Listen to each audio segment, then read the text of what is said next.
talking about changing ways, who even wrote Changing Ways now I think about it? That's an Jim excellent Fisher, question. Megan Fitzgerald, David Hill. Okay, that explains it. David Hill? Yeah, there we go. Yeah, David Hill. Yeah, that's the only White Wolf staff writer I know that has a Kiwi Farms thread. I'm sorry, has a what? A Kiwi Farms thread. Oh. Oh, wow. Let's see. David Hill's latest accomplishment is that David Hill, now Olivia Hill, is now writing a book about where you play as a lesbian who hunts monsters, and that's the book. I mean, And you that's can it. already do that in Hunter the Reckoning. You can already do that, so why is there an entire book about it? Oh, you're actually trying to grift off of a woke left audience? Oh, that's what the entire reason why I made this book? Oh, okay, David. Okay. Oh, and let me post it. Go ahead and post it in studio notes. Let's just begin the episode dunking on this guy. Here's what it looks like, by the way. There it is. Yeah, there's your lesbian Monster Hunter book. When Wow. It's called I Hunt? I Hunt. I'm gonna pull it up for a half sec. Let me put that on the screen so people can see. I'm Carly, and I'm Sam, and you're watching I Hunt. Yeah. Was that going through your mind when you made this? I guess so, yeah. Again, why not just play fucking Hunter the Reckoning? At this point, we already have this. Yes. It's a better book. We already have this. You can play a lesbian in that book. There's nothing stopping you. I shit you not. This guy is the reason why I don't take anything from W20 seriously. Oh, yeah? This fucking dude. It's complete nonsense. I appreciate you, W20. You brought a bunch of attention back to Werewolf, but none of the information should be taken seriously. I never bring that shit up during lore books. We'll do an episode about later down the line about what was good in W20 as like a little retrospective as to what was in it that's worth playing. Oh, and if we're going to continue dunking on stuff that's Werewolf related, so continuing having conversations with Adam, we've successfully pieced together the two whole people that actually play W5. Going into this, we're talking about the Metis this episode, and as you know, Kyle, that is gone in 5th edition. Yes, it is. Those are gone. That sucks. Yes, the entire thing with 5th edition is that you just spontaneously become a werewolf one day. It just happens. Yeah, It just happens. That makes no goddamn sense. Every day, a little lottery is held between all 7 billion people on the planet, and you draw a ticket, and all of a sudden you're a werewolf now. And that's it. You have a 1 in 7 billion chance of that happening to you. Or if you're a wolf too. And there is no Metis. But at the same time, what's the whole draw to Werewolf 5th edition, Kyle? Like, usually, I told you before when we went over this game that this Werewolf the Apocalypse has a wiki for article, and we went through that. And sure, could you say that anyone who plays Werewolf the Apocalypse is furry or runs those circles? You can say that. You can say that. But Kyle, what's the big selling point to Werewolf the Apocalypse? Kyle, I come to you with Werewolf the Apocalypse. I pull up this game in front of you, you and Shanny, and I say, here's a book called Werewolf the Apocalypse. You play as wolves. Kyle, you didn't ask me what's in it. What are you doing this game?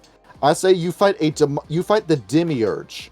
The 3 faces of the Demiurge and his demonic corporations, his cults, the fallen versions of werewolves, and these other mutants, in a desperate bid to stop the apocalypse, which is going to happen, but you're trying to push it back by just one day. How cool does that sound? That sounds fucking awesome. I love that.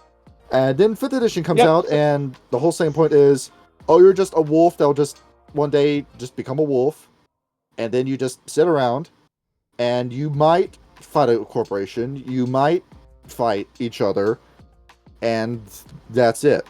That's terrible. And that's it. There was only 2 people who played this game. Those are Hamids that are actual furries, or the people that play the lupus breed in that game, they're actual zoophiles. And those are only 2 people who bought that game. That's it. The only 2 people I see on the subreddit, on the World Darkness subreddit, that talk about 5th edition in any sort of positive light are those 2 people. And every game posting I see on Roll20, where I finally saw them, I've seen 4 games.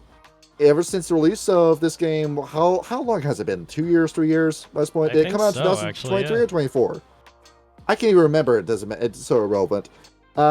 Every posting I've seen, I've gone to person's Roll20 account. I've seen the applications that people plan to Roll20 accounts. I've gone through their accounts. Every single one of them is a furry. Usually their profile pictures are just them in their fursuits. And that's it. And that's all we got. And you might be saying, well, aren't you throwing bricks in a glass house? Because you'll look at your profile picture, look at your banner on your YouTube channel. Okay, well, we don't make that our identity. Those are the mascots that we use for this. That's iconography that we use for this channel. That's Kyle's character that he played as in our New York by Night live play. That's Ryan's character I used to, and then there's the joke character that I made, where the whole joke behind him is that, oh, I made this entire werewolf character, and then we never actually use him. Yeah, he is literally the channel mascot. Stirs the pot. It's just that he's the Mickey Mouse. He's our Mickey Mouse.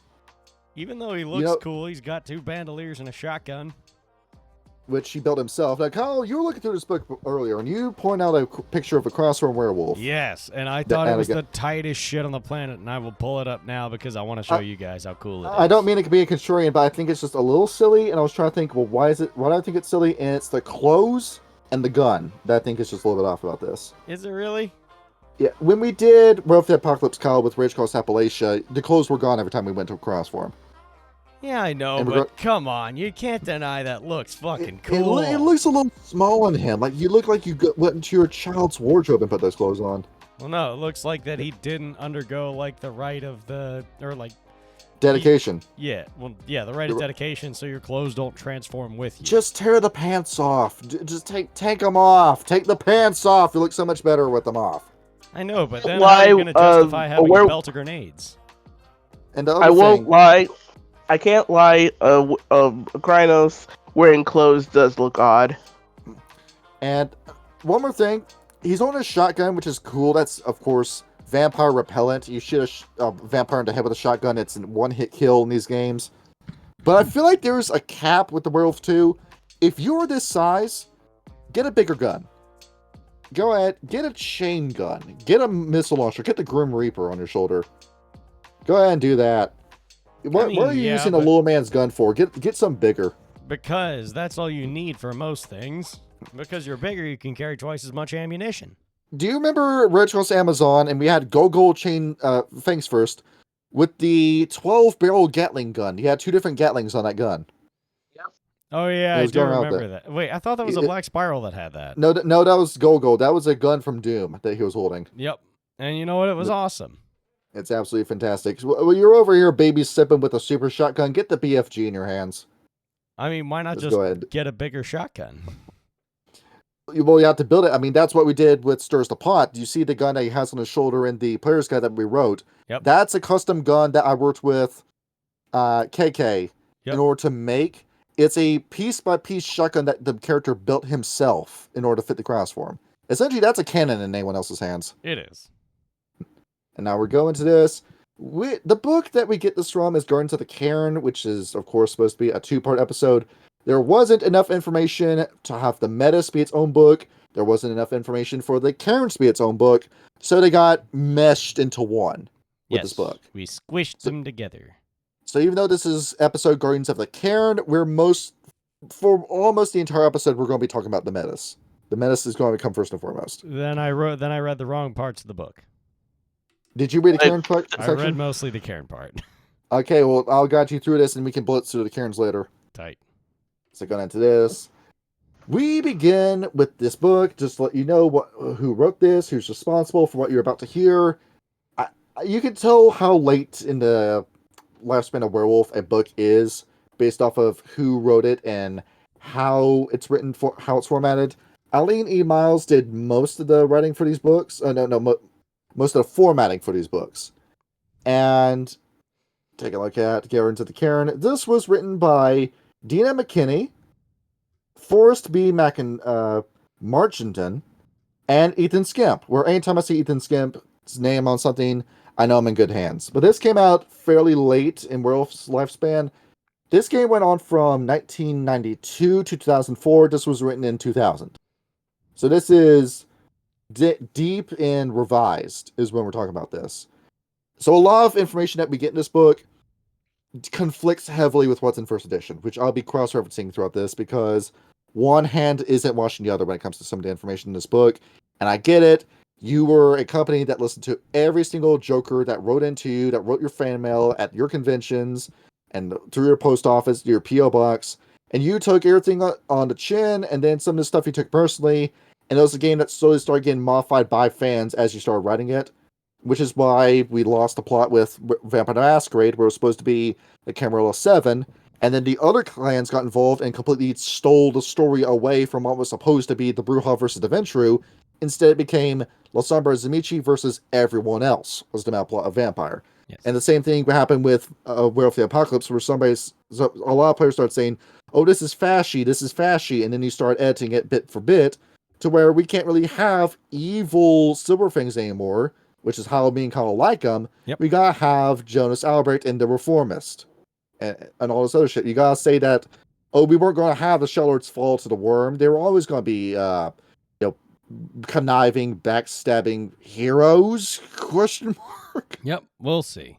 They're Machiavellian, and that's why I like them. And I mean, these guys were supposed to fall. I swear to you, there's so much evidence in the first edition book that was going to happen, and then it just doesn't. And then somebody remembered the plot thread when they wrote the Apocalypse book. Yep. But going into it, I digress. It begins with talking about building a cairn, like what a cairn is, and all this cairn diction, and like all these different positions in the cairn. Mandrake in our server is currently running a all Glassworker game, and I joined it. And you might be thinking, well, Kyle, did you use Stirs the Plot in that one? No, we're using a samurai in it. We gotta keep the running joke going. Oh. And immediately, I take to Arun, and Jojo's in the game as well, playing the Theurge. And we're doing pretty well. These are two guys who are brand new to Werewolf the Apocalypse, and they're struggling to find what they want to say in this game, which it's not pejorative. This is a brand new system. You're going to be a little bit awkward going into it. Because Kyle, I remember how many times you were asking me questions when we first ran Vampire. Quite a few, because I had no idea what I was doing. That's the whole thing. That was a bit of the fun of that game too, seeing you stumble around and discovering your powers as to what you could do, which kind of played into some of the themes of that game. That's part of the reason I played who I played. The two players who are brand new asked Mandrake in the middle of the session, okay, well, what's a Cairn? You keep saying the word Cairn. What exactly mean by that? And Jojo answered for him. But I feel like by this point, you just figure out on your own through playing this game what a Cairn is as you play it. It's essentially a place where, I don't want to call it a moonstone, but that's what it is. It's a moonstone that you consecrated with Luna's Blessing. You drop it in the middle of a base. Now, what that base is varies from tribe, location. It can be functionally anything as long as that rock is in it, there's a totem spirit over it, you gain Gnosis from being inside of it, and you can use it as a teleporter from cairn to cairn. And the more power that's within the cairn, spiritual power, spirits hovering around it, how powerful the totem is, the more of a range that teleporter has. And this can be functionally anything from a cave in the woods to an actual hotel like the Glassworkers have. And you might be thinking, who's inside of these? Because, Kyle, does your werewolf game take place in just a cairn and that's it? Certainly not, no. But it is a place that you should visit. You're playing as a militant squadron, doing the whole found family thing. You saw Guardians of the Galaxy, you know how that trope is supposed to work. And that's essentially what your game is. You're a bunch of assholes from different backgrounds that eventually come to love each other, or absolutely hate each other. We have two different live plays that show how that's supposed to work. Yes. And over the course of this game, you'll be going back to a cairn to restore your Gnosis. It's a safe place. There might be a big battleground that happens there if you're followed, but it's where you go to unwind and settle down for a minute and have a bit of roleplay. Your Theurge goes and teaches everybody new gifts. Your Galliard cashes in your temporary renown for permanent. That's how it's supposed to work. Yep. And you might be thinking, well, if you're playing a militant group that's constantly deployed on missions fighting the Worm or the Weaver, or maybe a Leech or a Mage if that's your game, then how much time are you actually spending within the cairn? Becomes the question. Who's actually guarding this place? And that's the question that the Guard Nation had to come across themselves. How often do the Get of Fenris go on hunts? Going to a little Fenrir jihad? Oh, all the time. Pretty much always. How frequently do the Black Furies go out and hunt for evil men? All day. Always. How often are the Science Striders at home? Never. They don't have a home to be at, usually. No. The only tribes that you really have that hunker down and stay down are the Bonars, the Wendigo. I think most camps of the Red Talons also do this. The Glassworkers, and then, depending on which of the two halves of the tribe you're talking to, the Children of Gaia. And then that's it. That's all I know of. That's all I can think of when it comes to this. You might be thinking Bonars would be a Platet list, but no, you got groups of the Bonars who are constantly proactive, trying to find poor places to protect. Same with the Fianna, who are constantly dispossessed. And the Show Lords, you do have the moots on the summit where they'll all gather in one place. and it'll be like the Legion of Evil on the Stormy Mountain, conniving and with each other, conspiring, and then they'll just go and scatter afterwards. They don't actually stay on top of that mountain. There's also the Stargazers, but I think it's only the Stargazers post Week of Nightmares that do that. The Stargazers were everywhere beforehand, but now they've all done the recall to Tibet, and that's the only place you can find them now. So who's guarding this place? Who's actually defending it? Is it the kinfolk? Well, Kyle, how well is the kinfolk going to do against a 1 BSD? They're going to get shredded. How well are they going to do against the Fomori? They're going to get poisoned and corrupted. How well is it going to work against the Hitmark? They're going to get shot in the face in 1 turn. So you're going to need another werewolf to sit and defend the place, but that's a little hard to do, especially when Hamed's had a human life that they're tethered to that they don't necessarily want to leave behind, and that's one of the themes of Werewolf. Or the Lupus, who is only living moment to moment because of how the wolf brain works. They're still getting used to the idea of having human thoughts. So who's going this place? Well, there's one breed that completely flew over the head of the fucking morons at W5 that actually does have a purpose, even though the litany says do not make them, as tribes like the Shadow Lords have proven, there is a very good use to having these guys, and it would actually be a good idea to bolster your ranks with shock troops and garrisons made up of the Metis. This is a very underrated group. Dirty bunch. Oh yeah, because what's the power gamer going to lean towards? The Lupus. What's the normie going to lean towards? The Hamed. I have seen very few Metis players. Even in other werewolf games that are outside this server or inside this server, I've only seen like a handful of people. I've seen Kyle play as one, and then Sean played as one as well with Ragnar, but before he immediately switched to Hamed with Siddhartha. And Ryan played as one only because I asked him to. And that was it. And with the Rage Underground game we got going on right now, look at the composition. We have 1, 2, 3 Hameds. We have 1 unconfirmed Metis with Silent Kitten. And that's it. And 1 Wraith. When it comes to that. And a Vampire as well as DMPC, making sure you stay alive and actually know what to do with your money. But yeah. I digress. I feel like that more people really need to play as the Metis because you might be thinking, oh, well, the litany forbids their creation. Why would I even have one of these to begin with? Because shit happens. Yeah, you need to justify that with some of the tribes, but Shanny, that is the whole thing. You remind us, how much Gnosis does a Metis begin with in game? 5? Either 3 or 5. 3. Yeah. Okay. 3. Which isn't as good as the Lupus, but the Lupus is rare by this point. The Lupus, wolves are hard to come across in the world today, considering how much these guys we fucking killed. And more often than not, you're going to come across Hamed. Like 90% of all gear are Hamed by this point.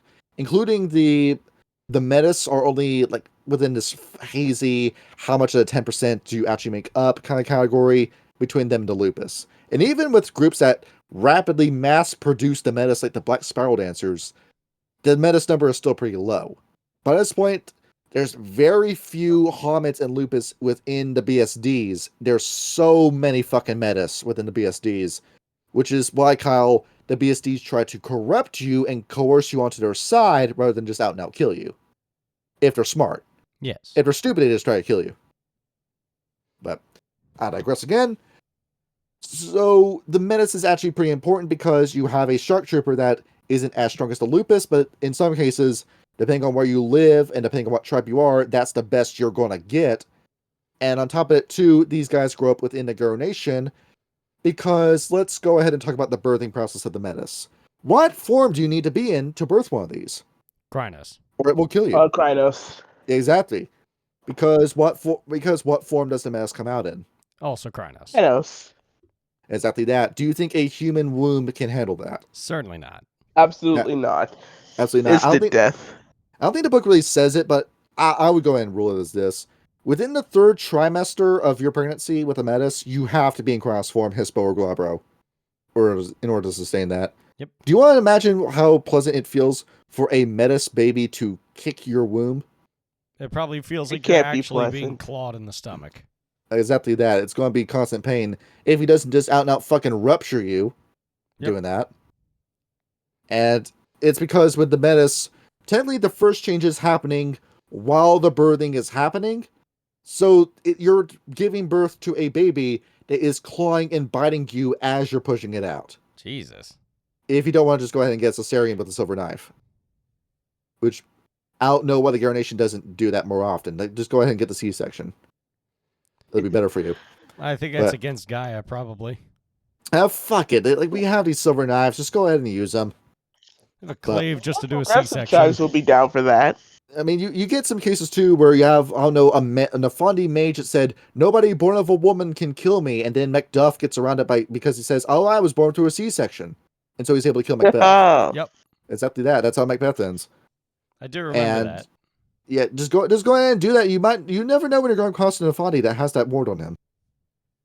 That'd be when you're behold, a sudden Satanist appears in your werewolf game. And you have to deal with that shit. Nobody's prepared for it. Yep. And when it comes to your Metis as well, the first change technically happens like as you're being born because behold, you're the Metis form. But then you don't really get to change out of that Metis form until the book says, on average, that werewolf is either 8 years old or 9 years old. Mm-hmm. So a bunch of Metis kids that are going around, and it's the worst babies you can imagine. You know how many anti-natalists are around today, especially amongst left-wing circles? It's every fear you had about grazing a kid made manifest with a Metis baby. You want to call that kid while it's crying? Human. It's got the mind of a child. It's already got sharp teeth the minute it's born, and then it spits those teeth out and constantly regenerates these teeth because I've heard some people say that the Metis cannot regenerate, period. That's not true. The Metis can regenerate in any form. That's the whole thing. That's another advantage as to why you want to play as these guys, because they can heal constantly. Aggro damage too, but it's very slow. Yep. So, once again, more incentive for you to really use these guys. And if you want to have a baby that can't regenerate at all, then I think that kind of strongly de-incentivizes playing as the Metis entirely. Consider you're playing as it for some perks. Well, I mean, I'd still play it just for RP reasons because, well, that worked great for Tyler. Mm-hmm. And along with it too, you always have a deformity. As for why you have this, it's a curse placed upon you by Gaia herself. What that curse is supposed to be is that it was for Gaia's chosen people, the Garou, to interact with humanity. The Gaian werewolves were not supposed to sit on top of a mountain and be isolated in their woods or on their stone bluffs forever. That was not supposed to be the intention. Gaia wanted her werewolves to mingle in with the human population to keep them in check. And by breeding in with other werewolves, that would strongly de-incentivize ever needing to interact with another human, which is why Gaia made this curse. Usually a Metis is sterile, which also prevents them from constantly repopulating like that. The sperm works in a Metis, but it's Gaia's curse that kills it. The eggs work within a female Metis, but Gaia's curse kills it. If you were to consult a mage that, I don't know, had life 5, you can get around that. I shit you not. Yep, that makes sense. And the deformity is there, namely to remind the parents as to why she doesn't want you to do this, because you either give your kid a severe spiritual, physical, or mental handicap the minute the kid is born. Yes. And you might be thinking, well, but it's the incentive cost. You went in because you wanted 2 extra points of gnosis at character creation and to be the ability to regenerate in any form. This is the price you pay for doing that. It's the same with the lupus breed. You play as the lupus for the extra gnosis, you lose 10 skills in the process of doing so. Though, given the lupus players are only really going to do this for a power game, because I rarely have ever come across good lupus ideas, you are already going to ignore those skills to begin with, and it kind of pigeonholes the lupus into a certain play style, but you know what? It is what it is. I don't really have an answer for it. Yep. But go over some of these best deformities with you. Shanny, this begins on page 100. Kyle, you as well. You could be an albino, which I feel like, yeah, it works. Like, the albinos do get sunburnt to shit. There's like a light sensitivity as well. Yep. But I feel like we're trying to get away from albinos being freaky people. So you could say it's kind of aged well. It's like aged poorly, depending on who, like, your stance on that. Well, I kind of like it. A put was albino, and I think what it is +2 difficulty on perception rolls in bright light. Yeah, I feel like yeah, it's 'cause your eyes are also fucked up. that, like, wasn't it also like you have disadvantage, or not disadvantage? I was playing D&D the other night. Like, you That's have D&D. higher difficulty on stealth rolls. It depends. Like, it kind of depends. I mean, Yep. you have silver fangs that are all white by pure breed status, but they can still stealth anyway. Mm-hmm. That's the thing. But I kind of like the look too because, after all, how many games do you see me run where if I want to signify a character is important, they have white hair? That is true, yes. Yes. Because after all, Mhm. Raiden from Metal Gear Solid is on my brain and he will never get out of it. It's No, never going to fuck happen. Raiden. But yeah. He's never going to get out of it. You played the wrong game. You didn't play Metal Gear Solid 4. Yeah, I played Metal Gear Solid 2. And that game is Kino. I don't know why you hate it so much. Because Raiden. Fuck Raiden. Exactly And that. fuck Kojima, too. It's him saying, "Oh, you want to be Solid Snake? Okay, this is the shitty life you have to live to be Solid Snake." I already live a shitty life. That's why I wanted to be Solid Snake, You don't Kojima. want to be Solid Snake. That's It's why I worse. played a fucking It's video worse. game. You can have a cliff lip. You can be a conjoined twin. That's probably weird. That's gonna be fun. You want to play as two characters at the same time? That'd be fucked. That'd be fun too. Imagine just how metal the image is of a cross-formed werewolf with like 4 extra shoulders and 2 extra heads. Twice That'd the be fun. delirium. Exactly that. What's the character from Naruto who's a conjoined twin? Saigon and Ugon, I think their name is. Saikon and Ukon. You came close, Kyle. I watched the episode a little while ago, but I always thought it was Saigon. That guy was fucking metal as shit looking, wasn't he? He was cool looking. I liked him. Exactly. And he goes into his course form and he looks like the fucking devil. He does. He really does. Yeah, it's a cool idea. So imagine that, but wolf form. Yep. And then Kiba fought him, which honestly, that's kind of that's kind of on brand of what we're talking about today. That was peak Naruto too. That really was their best arc. Yeah, the friggin' the Sasuke runaway arc was pretty sick.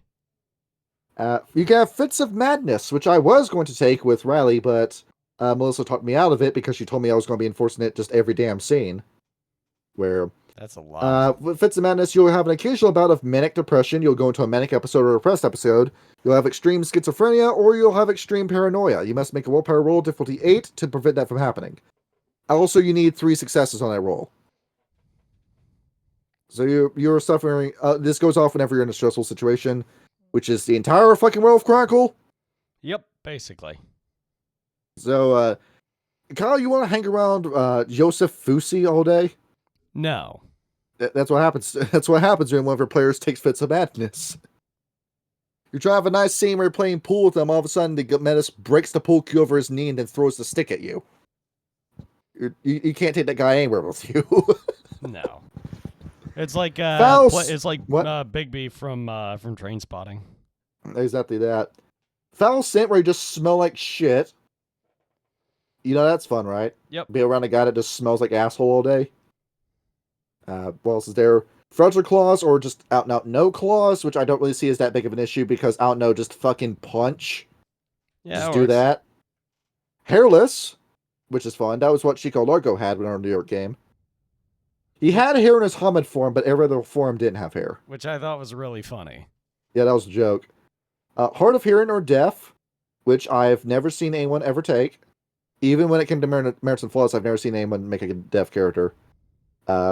Hemophilia, which is what I've given to New Divide, which means your whole incentive for playing the Metis, well, what if you just want to take that away from you? Well, That's what hemophilia does. Yeah. You bleed constantly. Any wound you receive that is lethal will just bleed persistently and you just won't regenerate it. It doesn't get worse, but you can't patch it up until you get Mother's Touched. Or a big damn medicine check on you. yep. Either How about hooves, Kyle? that'd be kind of fucked. You want to look like a biblically accurate demon? See that you eat plenty of meat, especially around other werewolves. That's funny. Along with horns, too, where, once again, another character that we have in our back pocket that I haven't used yet, Sympathy for the Devil has that. I'm gonna be honest. I don't know if that'd be necessarily a terrible thing to have. I think that'd be great, especially if you were Fianna.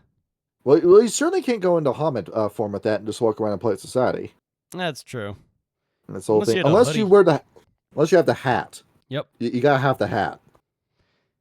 Doesn't, You might be thinking, it's like you might be Grover thinking, from... what hat am I talking about? Well, I mean, you could wear any kind of hat. Well, no, it's gotta be this hat in particular, Kyle. Go ahead, put it up in studio notes. There it is. All right, which hat? Let's see. That hat. Oh wait, I'm on the wrong chat. Hold up. Yeah. Kyle, is that hair or is that a hat? It is a hat that looks like hair. Exactly that. Terrible That's how you hide fucking hat. That's how you hide that mass deformity, you know. It's a terrible hat. Who wears a hat like that? Well, Jamiroquai. He's Yes, he got does. Cantita on his heels tonight, baby. That's the thing. You can have a human face in your cross form, which would look uncanny as shit. That would be freaky. That would be You- fucked. You want to send your entire party into delirium? Have that. What else is there? The Hunchback, which I also have never seen anyone take, because it gives you a fucking +1 difficulty to all your dexterity rolls. Well, Yeah. shit. Why don't I just play a game as a Macaulay or a girl then? Well, I mean, what was- in case you want to make it difficult on yourself. Hyperactive senses to a point where it's a downside. Bright lights upset you, loud noises set you off, being touched shoots a chill up your spine. You're easily overstimulated by and overwhelmed by normal stimuli. What else is there? Hyperallergic. Would you like to be allergic to shellfish as Oguru? Well, I mean, That I could honestly take or would be kind leave. of funny. Or just, like you have a peanut weakness along with your silver weakness? You know what's really funny is I think you actually like brought this up in the Malkavian episode of all things. You get these kind of allergies with you? No, it's not just And- that. It's like, if a werewolf charges at a coterie of vampires, somebody else runs away, and the Malkavian just grabs a fistful of grass and throws it in the werewolf's face because their premonition Malkavians told know them everything. that they were allergic. Along with it, too, you get allergies to man-made products like plastic or polyester or linoleum, depending on which one of the three you want to pick. Yep. And it will give you either a respiratory episode or hives. You can be monstrous, where you look like a fucking Nosferatu werewolf. That'd be fun. You can be mute, which don't do in a tabletop setting. Definitely don't do that. Unless you're Silent Kitten. You can have no ears. You can still hear, but you have no ears. You just have holes in your head. That's kind of funny. No sense of smell, which is going to fuck you up as a wolf. No tail or deformed tail, which will give you, for whatever reason, this gives you +1 difficulty to all of your dex rolls as well. Yeah, actually, High Mash from Appalachia had this. Yeah, you got no tail. Well, I've had a big scorpion tail as a werewolf. That'd be kind of fucking sick, but I feel like that's also a black spiral deformity. Yeah, that's a bad omen. Yeah, they might think you're worm tainted. I have this cool mutation. You think I'm evil because of it. You can have one eye. It could be a cyclops werewolf. Or I don't know, you just never developed an eye in your certain head and the eye is just dead. How about an oversized limb, Kyle? You just have one What? giant limb. It's like the... Let me go and let me show you this as well. The badass psycho enemy from Borderlands 2. Kyle, tell me... No, hold on. No, that's a better picture. So yeah, you can have a werewolf that just looks like this. Oh. It's Face McShooty. Shoot this guy in the face. I wonder what army beats off with. That entirely depends on how big he is. Oh gosh. Here's what would be interesting to have the character use: palsy. Or behold, you're constantly having uncontrollable shaking limbs. It's hard for you to walk. You might need to have a cane or a little roller on your heel. Never a stressful situation. You need to make a difficulty 8 roll. 3 successes or more need to pass. Or if you fail, you have a +1 difficulty to all of your dex rolls. At least the +1 to your dex rolls isn't constant, like the Hunchback or the No Tail. Yep. It's just when you have to roll for something. Poor sight, or you're just out and out blind. A physical deformity that the book doesn't necessarily specify.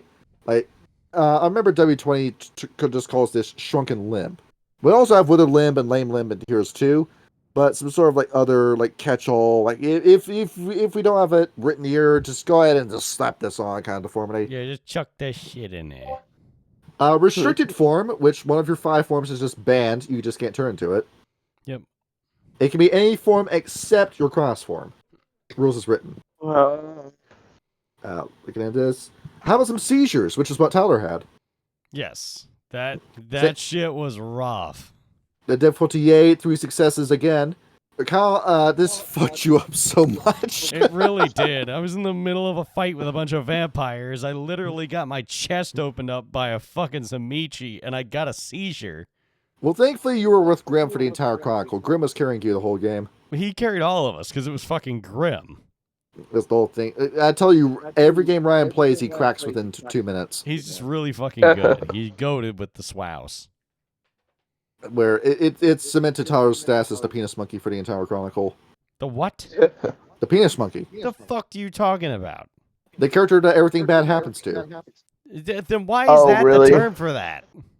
That's just what it is. I didn't make up the term. That's No, weird. I think that is not the correct term, and you're fucking around. How about some silver hypersensitivity where it deals even more damage to you? That's Awesome. pretty fucked. And your Gnosis score is reduced by 2 if you carry a silver item with you. Incredible. Grand Clave for you. And behold, as you never fucking step sideways again. How about a third eye? That'd be pretty cool. That'd be kind of neat, actually. But what if it's asymmetrical and like you have 3 eyes, but they're all on the left side of your face?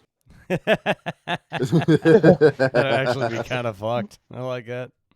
The tough hide, where you look like you're made out of a burlap sack. Yep.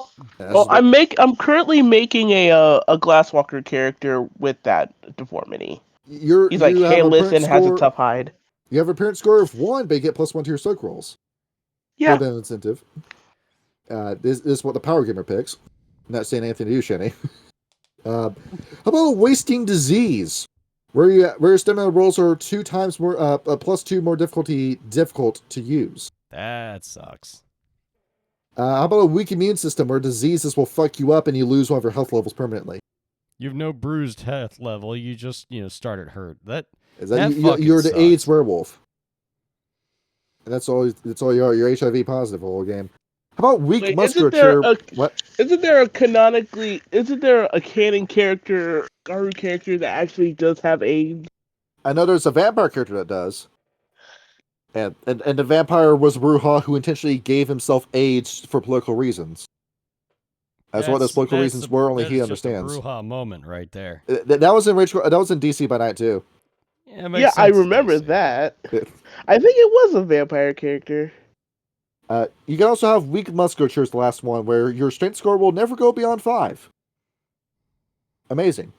And of course, as the books went on, you had other mesdeformities get released as well, like donkey ears, where in your wolf form you have these long floppy ears instead. Or the evil eye, where you have like this big King K rule eye that's larger than the other eye and it's red, and that has like a weird pupil to it. Or some other stuff. What? That's what oh god, I forget his name. In the Fianna who was with the bootleggers had that in Appalachia as well. He had the K rule eye? Yeah, he had an evil eye. That's why he wore the eye patch.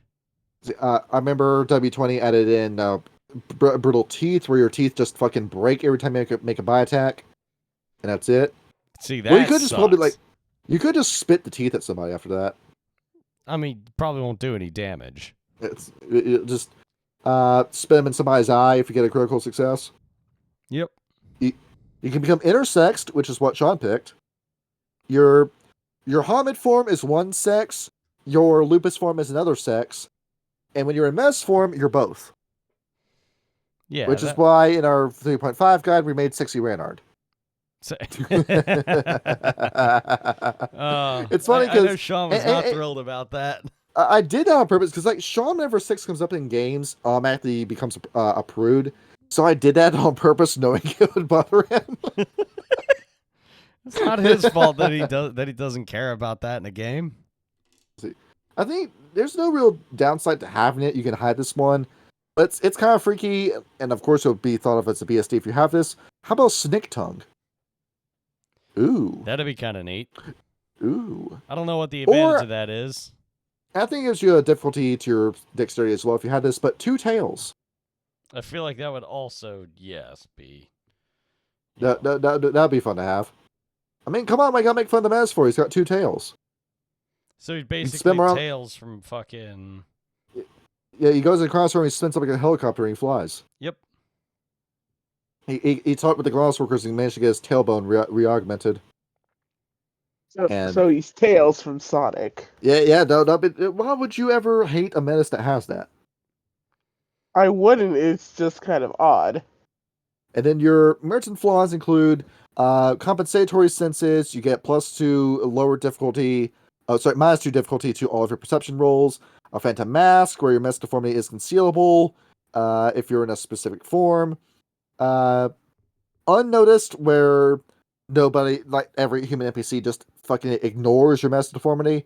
Some more than others. Prosthesis, where if you have a missing limb, well, behold, you now have a fucking prosthetic your nation provide for you. The cyborg werewolf. Or it's like crappy plastic. It has the hand that you can't bend the fingers of. And it doesn't necessarily grow with you in your other forms. Your flaws include double jeopardy, where you have 2 Metis deformities. Or you can take the 6-point merit metamorph, which Metis with this merit are born able to shift in their forms from one to another, and you don't need a first change at all. Your first change happened the day you were born. Incredible. Yep. So if you want to play as a 2-year-old werewolf in your chronicle, you can do that. That'd fucking suck, I feel like. Imagine the shame of being a BSD and an actual baby kills you. Dude, oh, wow. I feel like the worm would literally just eviscerate your soul for that. It's like, no, you don't get another fucking body. You're staying in Malpheus forever. You suck. The clave is a rattle with spikes in it. That's funny. Well, I'm just thinking like this dumb. I'm feeling like it's like somebody comes to your table, like you have like the boss baby werewolf, and they're just doing the voice the entire game. Or Stewie Griffin. You know what? I think I just accidentally inspired Vic saying that. Oh, Stewie Griffin werewolf. Yeah, Vic's going to hear this. That's going to be his next character he makes in your Rachel's LA game, Kyle. Brian. I feel like he would. Yes. Ooh, Brian. Brian. No. All right, so why is it called the Metis? I had to go over this with Meepian when he was still around, and I see a lot of people that don't know fucking shit about fucking nothing say this.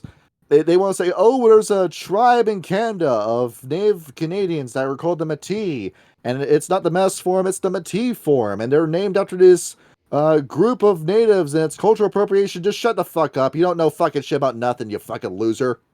Jesus. I actually did hear about that. And I keep seeing it get passed around. I told you, there's so much disinformation when it comes to World of the Apocalypse, man. That's why we made this fucking channel. Ugh. No more disinformation. So what it is a Greek word that became a Latin word. The original Greek word was metis, which means to be conjoined or put together. That's what it meant. It was a word that was usually used to refer to your body. That was then passed on, and it became a word that was also meant to be wise, or to have a skill, or to be able to craft something. It then got passed into the Latin language, where it became misere, where there's a few conjugatives to it as well, because Latin would go on to inform Spanish. There's a lot of different ways it would end, but the MISC is the key word here, where that would eventually get changed into an MIX. What that word meant was to mix. When it got passed into the English language, that made everything a consonant sound, the X took this place there, and that's where we got the word mixed. So when you look at this, the French kept that word, where it's weird with the French, because sometimes they'll keep a consonant, and sometimes they'll just completely get rid of it and just make a word entirely vowels. Yep. But their word for, at least for a while, for mixed was metis, but it would be referred to as Metis by the French, Metis by everyone who didn't know how the fuck French words were pronounced. Because after all, everybody says, we in America say Paris, while everyone else says Paris, for example. Mm-hmm. And same with Italy, where everybody says Venezia, but everyone else says Venice. Words get passed around a couple of times. Because after all, we still call Japan, Japan, and we don't call it Nippon like the Japanese do. Yes. But the word was a French word. That originally came from Latin. That originally came from Greek, where it means mixed. And then how the Metis tribe came into being was that it was a group of French people, settlers of Canada, that intermingled and bred with the native population, and those people were referred to as Metis, which is where that tribe name comes into play. So if you really want to get down to it, what the Metis means in this situation is person of mixed heritage, is what that word means. Yes. And there's a whole tirade in this book as well saying, power of a name, the Metis was chosen as a reason. You look at these breeds, Hamid, you come from a human. Lupus, you come from a wolf. Metis. Now, why is it not something like the Geru breed? Why don't we just call it that? Why does it need to be emphasis on the mixing part? Well, that's part of it, the reason too. What is the first tenet of the litany again? Garo shall not mate with other Garo. Exactly that. So the reason why they picked the word Metis was to remind you of the first word, the first law of the litany. You are not to intermingle with other Geru. Because that is a sin according to our laws. It is not what Gaia wanted you to do, and it's going to enact a curse on an offspring that cannot reproduce. And this is a law that has become more and more enforced or ignored, and depending on what tribe it is or how desperate the situation is, because thanks to groups like Magadon, it is very hard to make a new werewolf. You are heavily de-incentivized from doing this. So you are called the Metis breed to remind you that you only exist because your parents deliberately broke the law. And if you weren't killed, then one of your parents was killed for making you. Yep. Is to remind you that it really is kind of like, I'm trying to say it, like old school Jewish kind of idea of you were born in sin, and from sin you will return. Yep. That's what it is. I was trying to get my words around it because YouTube tends to zero in on that word these days. But that's the reason why it's called the Metis breed. And you can get a very clear idea as to why we use that word, what the Garo Nation necessarily thinks of the Metis. Because for a while, if you made a Metis, you were killed on sight. And why was this made a rule? Because of the first Metis, Kyle. Yes. Now, you might be thinking, what is the first Metis? It's still alive today. And it is, let me call it like it is, a creepypasta monster that will just teleport behind you one day and constantly pursue you, and it will not stop coming after you until it kills you. And it will pick its targets at almost complete random. It can teleport around the world. It never dies. Even if you reduce it to a single atom and you destroy it, it still exists. And it looks like this, Kyle, in studio notes. Yeah, it is pretty freaky looking. And you might be thinking, well, what are the stats on it? It's a rank 5. It with no tribe. Physical stats include 7 strength, dexterity 6, stamina 5, 0 in all social stats, perception 5, intelligence 4, wits 5, alertness 5, athletics 5, brawl 5, dodge 5, intimidation 5, primal 5, subterfuge 5, ammo kin 5, melee 5, stealth 5, survival 5, enigmas 5, linguistics 5, occult 5, and rituals 5. What the fuck? Why? Personal totem 10 and mentor 10, both of which are the Defiler Worm. Oh, yeah, that's why. And what gifts does it know? All of them. Anything that doesn't belong to a tribe it knows. Okay, so this is basically you're pissed off at your party and you want to kill them, or you want a nemesis. If you put this in the game, it needs to be a focus because this is a killer that will pursue you for the entire chronicle and for the rest of your character's life. You never get to a point where you can relax. Oh, dang. Shanny, did you ever watch the movie It Follows? I have not. I know what it is, but I haven't seen it. It's that. Oh, Once it's on you, it will never get off of you. Not until you die and it all of a sudden randomly selects a new victim to go after. It will go dormant for a few years, and it will go on killing sprees for a few years. It flips between the two. We don't know when it pops up, and there just is no answer when it does. So for everyone who's familiar with Warhammer 40k, Lucius the Eternal is pursuing you for your entire chronicle and will not stop until he kills you.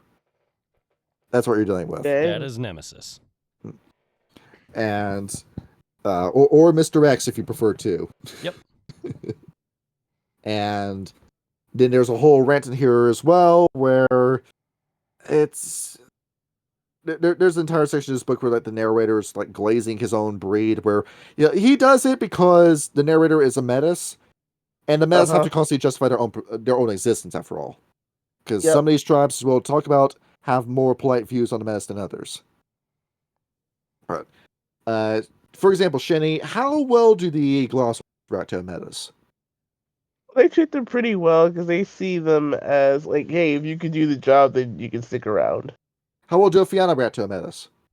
They hate them. Yes. Exactly that. And yet they produce the most. Exactly that. It's the tribe of absentee fathers. Yes. That's what they're known for. Basically.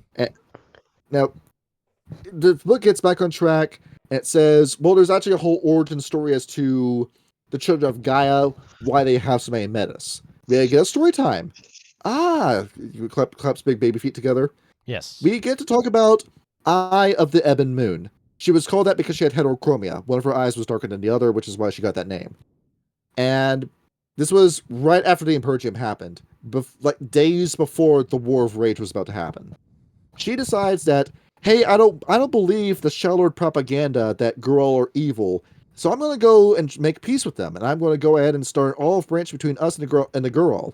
So she goes over to the Gruul, she does a howl, no answer. She goes to Caern and finds that all 12 Gruul who lived there were dead, and that on the ground were paw prints of a wolf who did this. But that was impossible. The Garou were strong, but one wolf taking on 12 Gruul, that should have been a win in the Gruul's favor. That's impossible for a Metis to do that. Or, well, not a Metis, any wolf to do that. While she's investigating, another wolf ends up popping up. He's got a weird name. He's got, like, Smenkare is his name. Smenkhare is his name. And he comes in and he says, what happened here? Oh, this creature, it must have been one of us, but it doesn't make any sense to kill all these bears. And the Smenkare goes, fuck. Oh, that sucks. Oh, that's really bad. Oh, man, if only we didn't tell so many lies about the girl.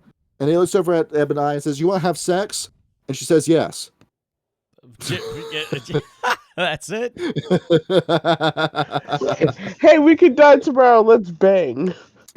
And then 9 months later, Ebon Moon walks around with a swollen stomach. She realizes, I'm going to die giving birth to this baby. Let me shift to the cross form. She births the kid. It's this ugly Metis kid that's angry, screaming at her, saying, why did you birth me? It doesn't actually say that, but if it could talk, it would say that. She's about to kill it, but before Unicorn and Great Bear themselves pop out of the shadows and go, hang on a minute. You're the first tribe to ever do this, says Unicorn. Well, because we're going to be known for this for the rest of our tribe's existence, I will now place a curse upon myself and my own tribe, that anytime a Metis comes to us with nowhere else to go, we, as the children of Gaia, are obligated to take the medicine. And then the curse is placed, the baby is left alive, and that's the end of the story. Boom. Oh. Hooray. Okay. So if you want to know why the children of Gaia have so many Metis, that's why. Oh, that makes sense. It's a They're the foster tribe of the Metis, in a way. It's self-imposed penance. And so, yeah, there's actually a lot of history going into the children of Gaia. They really are one of the most important tribes, aren't they? And yet nobody ever places them. They are the children of Gaia, after all. And nobody places them. Sad. I mean, I would like to play as Lance, but I haven't had an opportunity to. He's going to be a DNPC in the LA game. In a way, there's going to be a lot of very important NPCs in that game. And then it goes into detail. What we discussed before, that yes, you need to be in crossform to birth one of these. Yes, the baby will be ugly. And depending on what tribe you have, will either ask you to kill the kid as a sacrifice to a totem, where it turns out, yes, child sacrifice is a thing amongst Garu. Yep. Because after all, you just made a baby that's got 3 points of gnosis ready to, smash with a stone and then give to your totem. Incredible. Yep. Which is, it's either that you're part of a very zealous group that demands their totem be juiced up as much as possible, Shadow Lords, or this is a punishment to the mother for making you, where that's usually the case within the Red Talons. Now, we'll go into detail about which tribes have a more favorable view of the Metis than others, where, Kyle, you're going to want to take those screenshots that I left in Stew Notes before.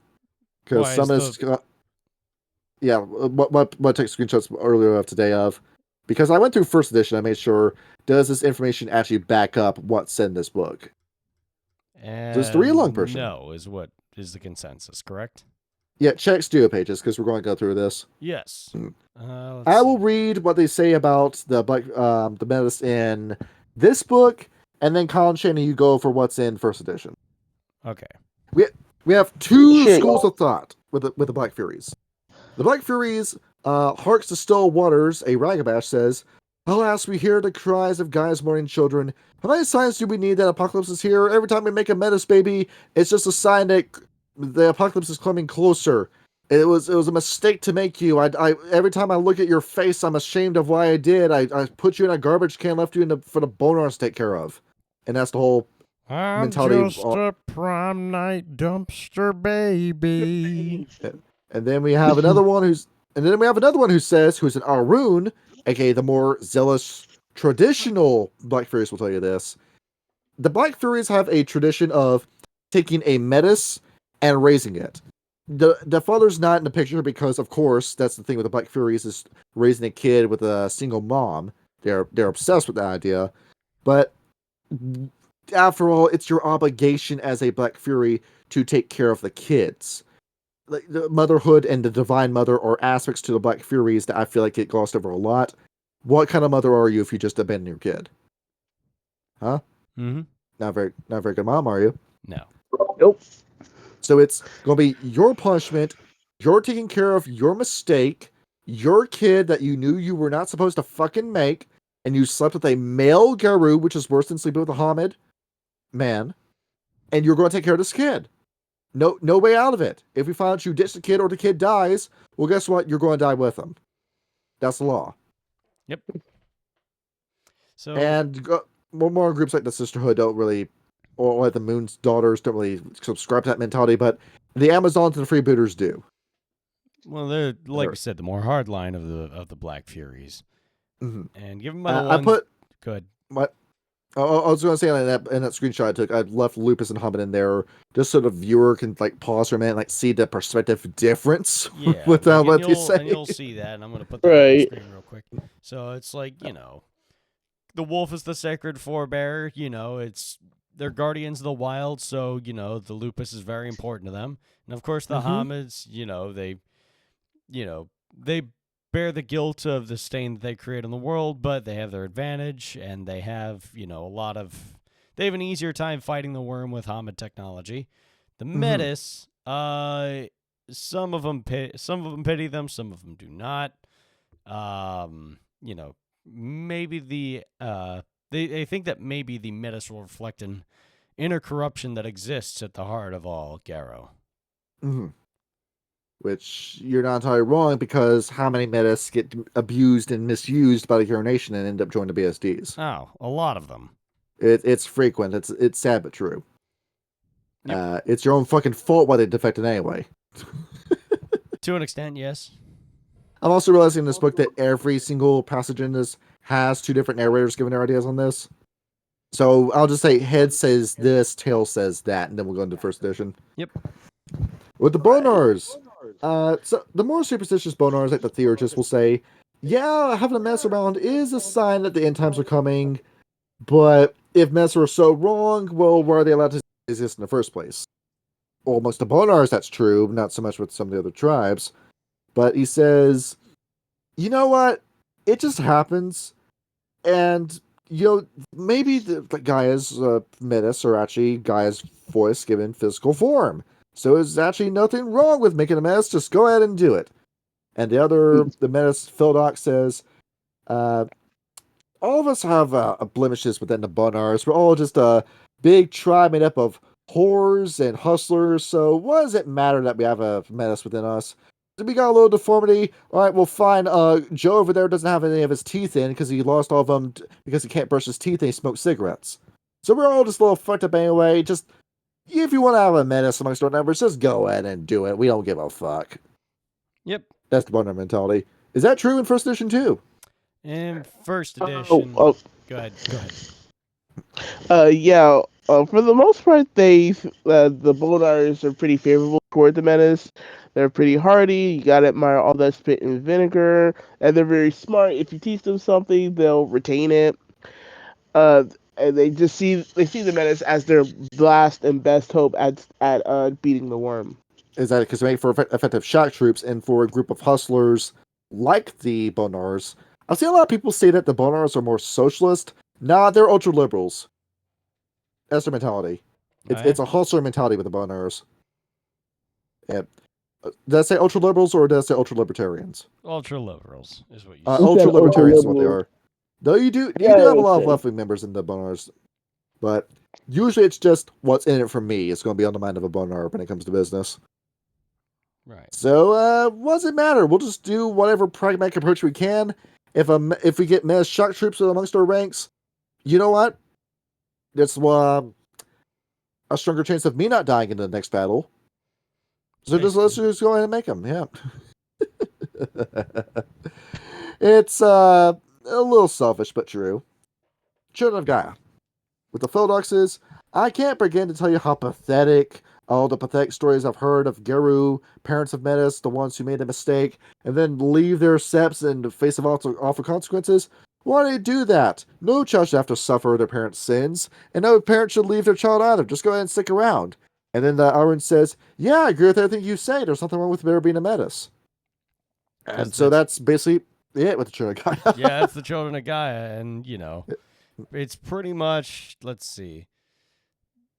There's pretty much about the same. By the way, there's a face in the Children of Gaia section. Yeah, there is. And it's there's a face. A weird-looking face. I don't know what the deal with this face is. But, is this a worm creature or a demon? I don't know. It's just there. It's just there in their section.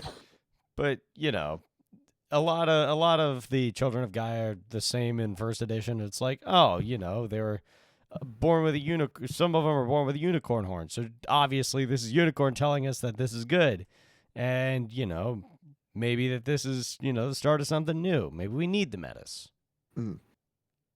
Because after all, it's on your obligation too. You have this fucking curse on you placed on you by your totem. You're going to own it. Mm-hmm. Take it on the chin. Fiona.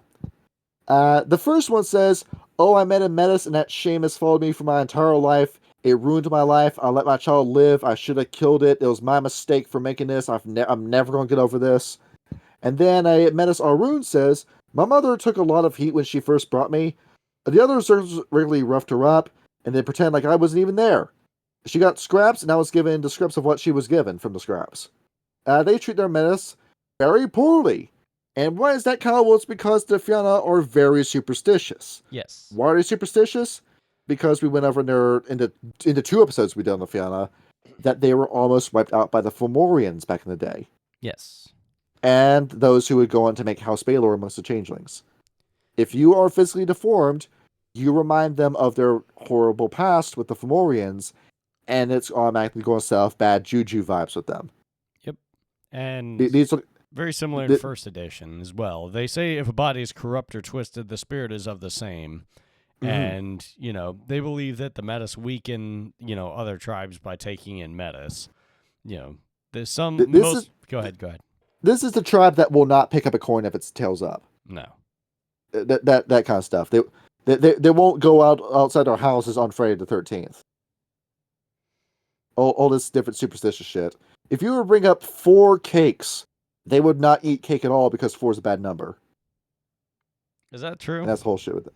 That's whole shit in Japan because in Asia, for whatever reason, the same number for 4 is the same word for death in Asian culture. That's funny.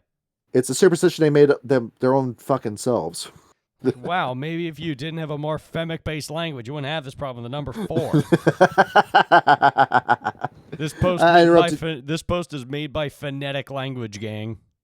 See, I interrupted your sense. What you were saying before? No, that was it. You're good to go. Because if I'm starting to become a little bit more superstitious myself too, because kind of I notice with the coworker I have, anytime I'm about to call him on the phone, that's when one of my trucks arrives. Oh yeah, I'm noticing that my job is starting to operate off the principle of it works on the same principle of a watch pot never boils. At this rate, just or if I say one of my supervisors' names enough times, I'll get a call from them. yeah. And this will happen consistently. It is kind of weird. Some people say that's like the start of telepathy in at this point. Let's see, I'm mildly on the autism spectrum. Am I evolving? No. I think you're just. I think you just have certain hyperfixations. That's fine. I do too. Let's see, the Fenris. A ragman says, one only has to look at this piece of shit to know that bringing such creatures in the world was a crime. You disrespected Gaia. You disrespected the tribe. You disrespected your breed. Look at this Metis loser. Just go ahead and smash its head with this hammer. And another one who's Galliard says, why was I given the chances I got? I'm a Metis. Perhaps a Jarl just pitied me and just took all the punishment out of my parents instead. Perhaps a Theer saw something in me. I don't know why I'm here. But I fight, and I fight so well that I've managed to promote up into the Fenris. So I'm just going to keep doing what I'm doing, but I constantly question my own existence. Oh, that's sad. Yeah. Well, first edition says... sorry. No, say it. Go ahead. You go ahead. First edition views... First edition views Metis as a pitiable lot. But if they can fight well, if they can do what they're supposed to do, they will be given a chance, because at the end of the day, they're still Get, and the Get have to be tough. And on this picture that this on the picture this page is on, it's a Fenris mother about to sacrifice her child. I saw that. I think I have that book also. It's rough.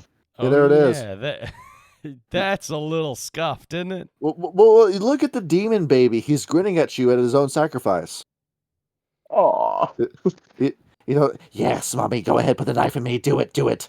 See, I thought those were 2 other wolves just like standing off to the side watching her. No, they're enforcing it. They're making sure she's doing it. Yeah, that's what I'm saying, but I don't see like the demon baby anywhere. Oh, it's wrapped up in the... Oh yeah, I see it. It's swaddled up. Yeah, he's got a little like smirk on him. He knows what's going on. Yeah. He's already talked with the worm. He's already made a pact. He's as good as a BSD already. Kill him. Yeah. That is pretty fucked, isn't it? What's the baby from Roger Rabbit? I imagine it sounding like that. I don't know, but it could be James Earl Jones. Wasn't the baby actually an adult man? Yep. See, I just think of that one Treehouse of Horror episode where like Lisa stabs groundskeeper Willie in the back, and she takes out her pacifier, and it's James Earl Jones. This is indeed a disturbing. Oh yeah. I'm now thinking of a different mass deformity. What? Where you're just the same size you were at birth, and that's it. You don't grow. Benjamin Button disease. And you're just 1 foot tall for the entire game. That would also dwarf be Garu. really funny. no, it's like Shanny, you saw the movie Little Man, didn't you? I haven't, but I know what it is. You just have that as a character. Yeah. Oh gosh. What a sight. That'd be.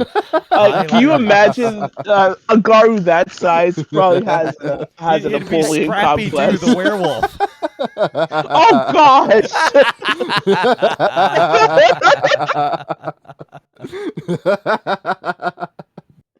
I'll get back on topic in a minute, but Kyle, did I ever tell you the story where I forgot what Little Man was called? Oh, Little Man? Yeah, I was working at the restaurant. It was my restaurant job, and I was talking with my coworker who was a black teenager, and I forgot what Little Man was called as I was talking about with him. So my process was, well, there's the baby in the movie's black, and he's a baby, so the movie is therefore called Black Baby. I just kept calling the movie Black Baby while I was talking with him. Oh my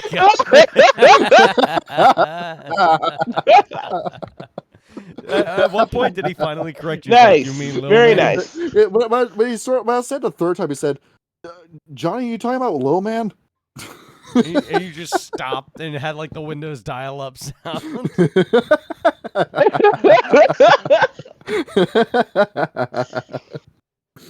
Glass walkers. Okay. The Hobbit theory says, "Look, let me tell it to you straight. The other tribes completely ignore there's this tremendous source of human resources. The Metis, we can just make these things with no consequence. I mean, if he's got a deformity, we can just give him a prosthetic because we're the money tribe, the cybernetics tribe. We can just fix that. If he's crazy, we just give him pills. Or if he's got some sort of spiritual nonsense to him, well, we can just find a way to solve that. The China guy get it, the Bonars get it, and the Walkers get it too. I don't see why no one else taps into this perfectly good resource." And the Metis within the tribe say, "I was born from another tribe and I got kicked out, and then the Glassworkers, for whatever reason, just came to me with a job application. And now I'm here fighting Pentex. Cool." Yeah, things are. First pretty edition good. says. What? Sorry. Go ahead. First edition says, "Screw the litany. We should be allowed to breed with each other. The Metis are still Garu at the end of the day. Krynos is their natural form. If they can do the work, then they should be allowed to live." Because this is a postmodern tribe, above all. Like these guys look at the litany and say, "Yeah, we're just not following any of this. I mean, we're going to keep the veil in place, but go ahead, just shred your copy of the litany. Just fuck it. We're just going to do business how we feel like doing it." And at this point, they feel like Geru anti-tribu, don't they? A little bit, yeah. Makes sense. At this rate. Or would be more appropriate to compare to the anarchs. Because by this point, the glassworkers really can't just secede from the Union and just operate on their own with no issue. They have the money, they have the tech for it. They have all this information that they stole from Iteration X and the progenitors. And you don't think that won't cause some kind of Weaver corruption? Well, they can't really make it on their own because, the Surfangs would immediately make a death order out for them if they did that. Yeah, But- probably. But by this point, the glassworkers will do their own thing. They just quit the Geru Nation at this rate. And so it Of was course, the they'd be fine with quiet quitting. Yeah, it was they the coined the glasswalkers term. that invented the term, I imagine. They made the term, yeah. But then again, what? the nation loses their benefactors. I don't think the Shadow Lords and the Silverfangs can cover all the expenses. Yeah, you don't see Shallord Incorporated anywhere like that. You don't see the Surfang Trust Fund. The Surfangs waste all their money on buying a timeshare. Yep. The biggest scam. I pay to reserve a spot for an undisclosed time, and then you rent off the timeshare I sold to a guy who's renting the property, so he's in a vacation house when I want to go on vacation. It's a perfect scam. And then the realtor just keeps all the fucking money. What's next? The Red Talons. Only the strong, the fit, survive. If you're malnourished and you're malformed, you die. If you're strong, you get to run with us. And then a Philodox Metis says, "I saw one pack kill a mess baby right in front of my eyes. I was lucky that wasn't me." And that's the story. So, I love how simple the thoughts of the Red Talons are. Yep. I really do love it. They keep it simple. They don't fuck around. What's the Red Talon mentality on first edition? So, for the Red Talons in first edition, it's kind of rare for them to be born throughout the Metis, but it's even rarer that they survive. Most Red Talons would just kill them instantly, and as the book says, eating the dead cub to return their tortured flesh to Gaia, and so as to not waste a meal. But wouldn't that in of itself be against the litany? So Eat the baby. Yes. Eat the baby, Kyle. Just eat the baby. Just go ahead and do it. Yep. Just do it. Just So go. yeah, I'll be a billionaire on an island. Don't worry about it. You're doing it in the middle of an art gallery. Look at me. I'm Cronus, everybody. Look at me. I'm Francisco Goya. Yeah. You swallow the child whole. Yeah. Anyhow, but you yeah, know so that- they're that- basically the pack scapegoat, and You notice that this changed between the editions because they killed him on site in first edition, but then became oh, if the Metis baby can keep up with the rest of the tribe, then it's fine. Yep, The basically. stance changed. If you can survive, good shit. If you can't, we're gonna kill you and eat you. This is what I mean by the fan letter response, because I think what we'll start noticing, they start making the Red Talons a little bit too evil and a little bit too prickly. So I have to dial it back just a little bit.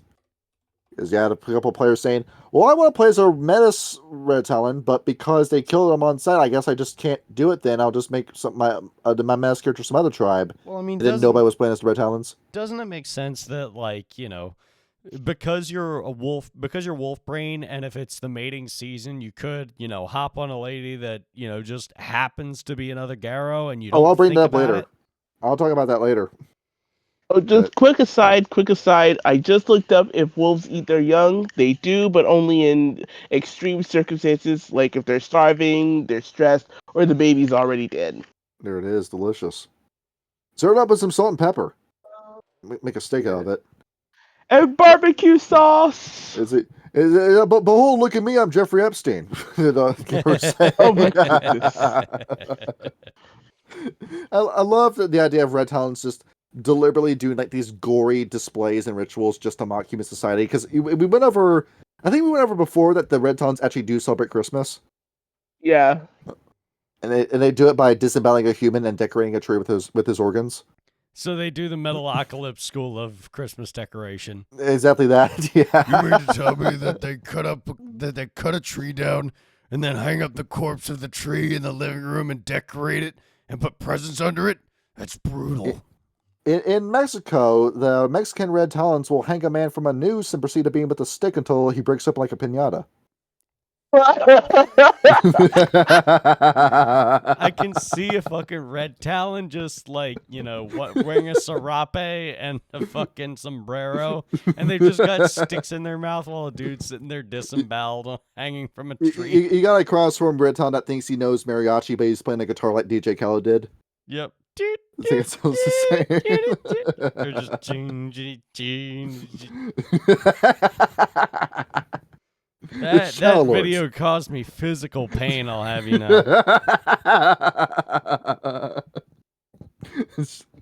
Let me get the giggles back in place. The Shadow Lords.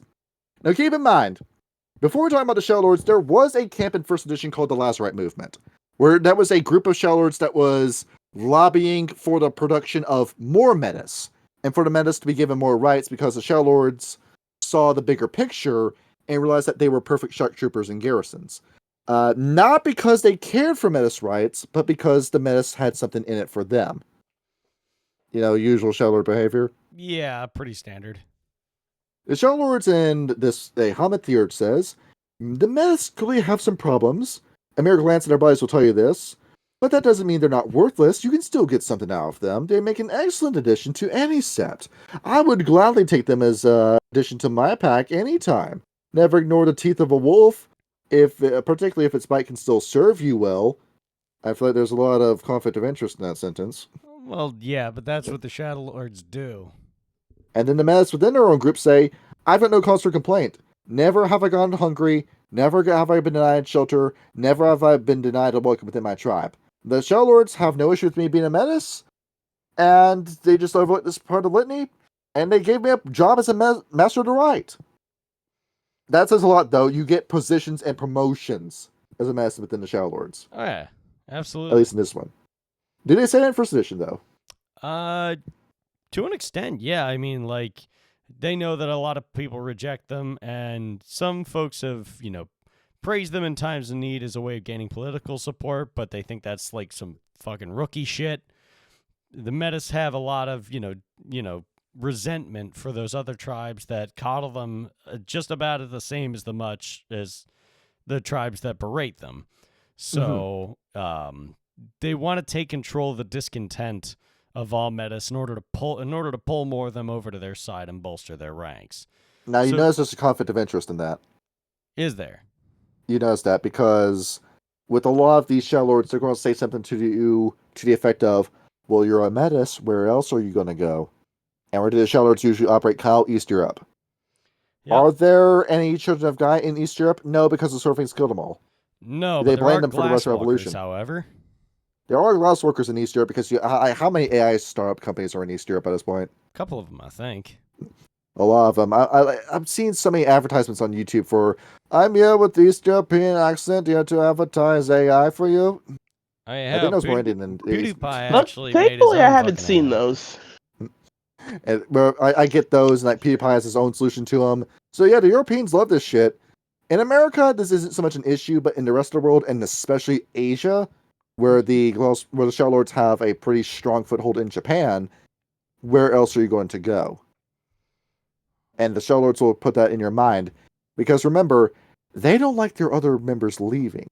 They will always say, "Well, we've already done all this for you." They'll come up with all these different some cost fallacy arguments with you. They'll indoctrinate you. They'll constantly rule you over with fear, because after all, this is the same tribe that has the great fascist in the sky, a despot so hungry for power, they will this man into existence.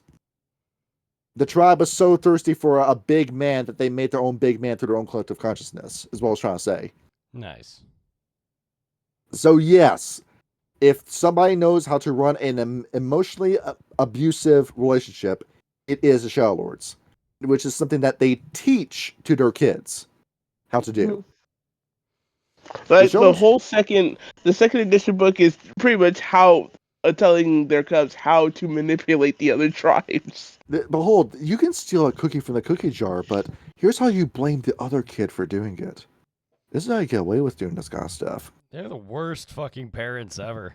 Is that no, they're the best parents because look at all the free stuff the kid gets and he never gets in trouble. Well, yeah, but then that kid grows up to be a dick. He becomes a psychopath, and then behold, he's got all this money. Yeah, I know. all Birth this swaps power. are just day ones. I'm gonna trust that motherfucker.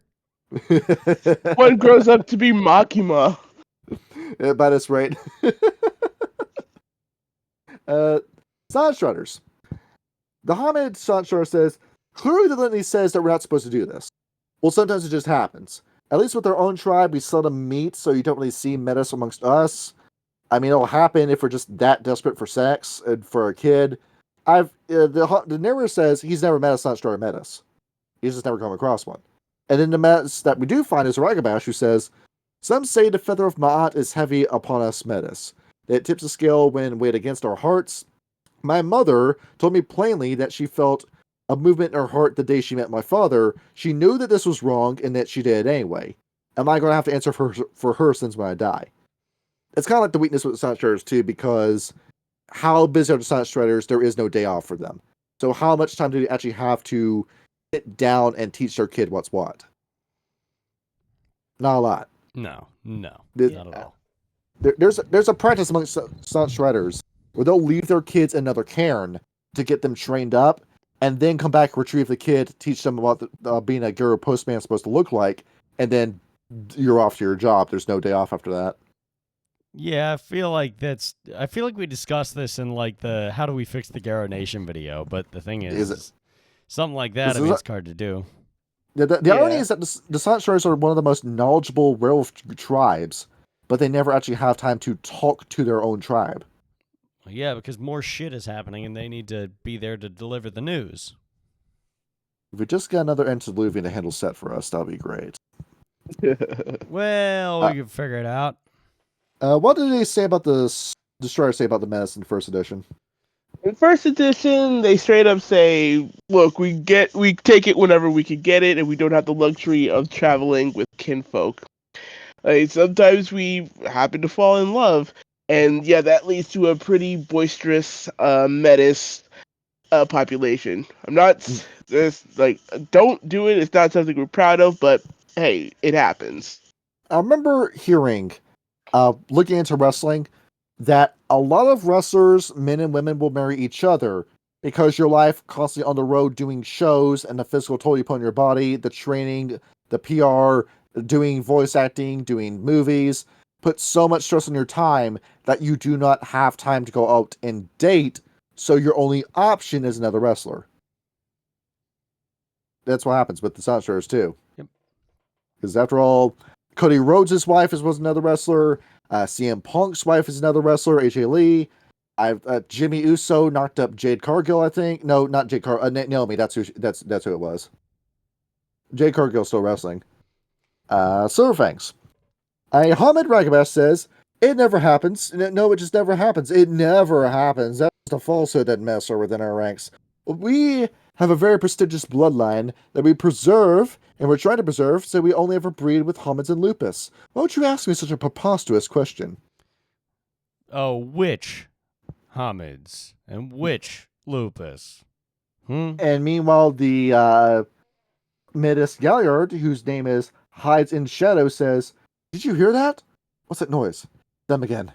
Is it them again? What they ask? Oh, the mess? Yeah, I'm a mess, but don't tell anyone. I don't want them to find out, other members of the tribe, I mean. The most recent decree is above from the Silverfangs is don't ever mate with another werewolf.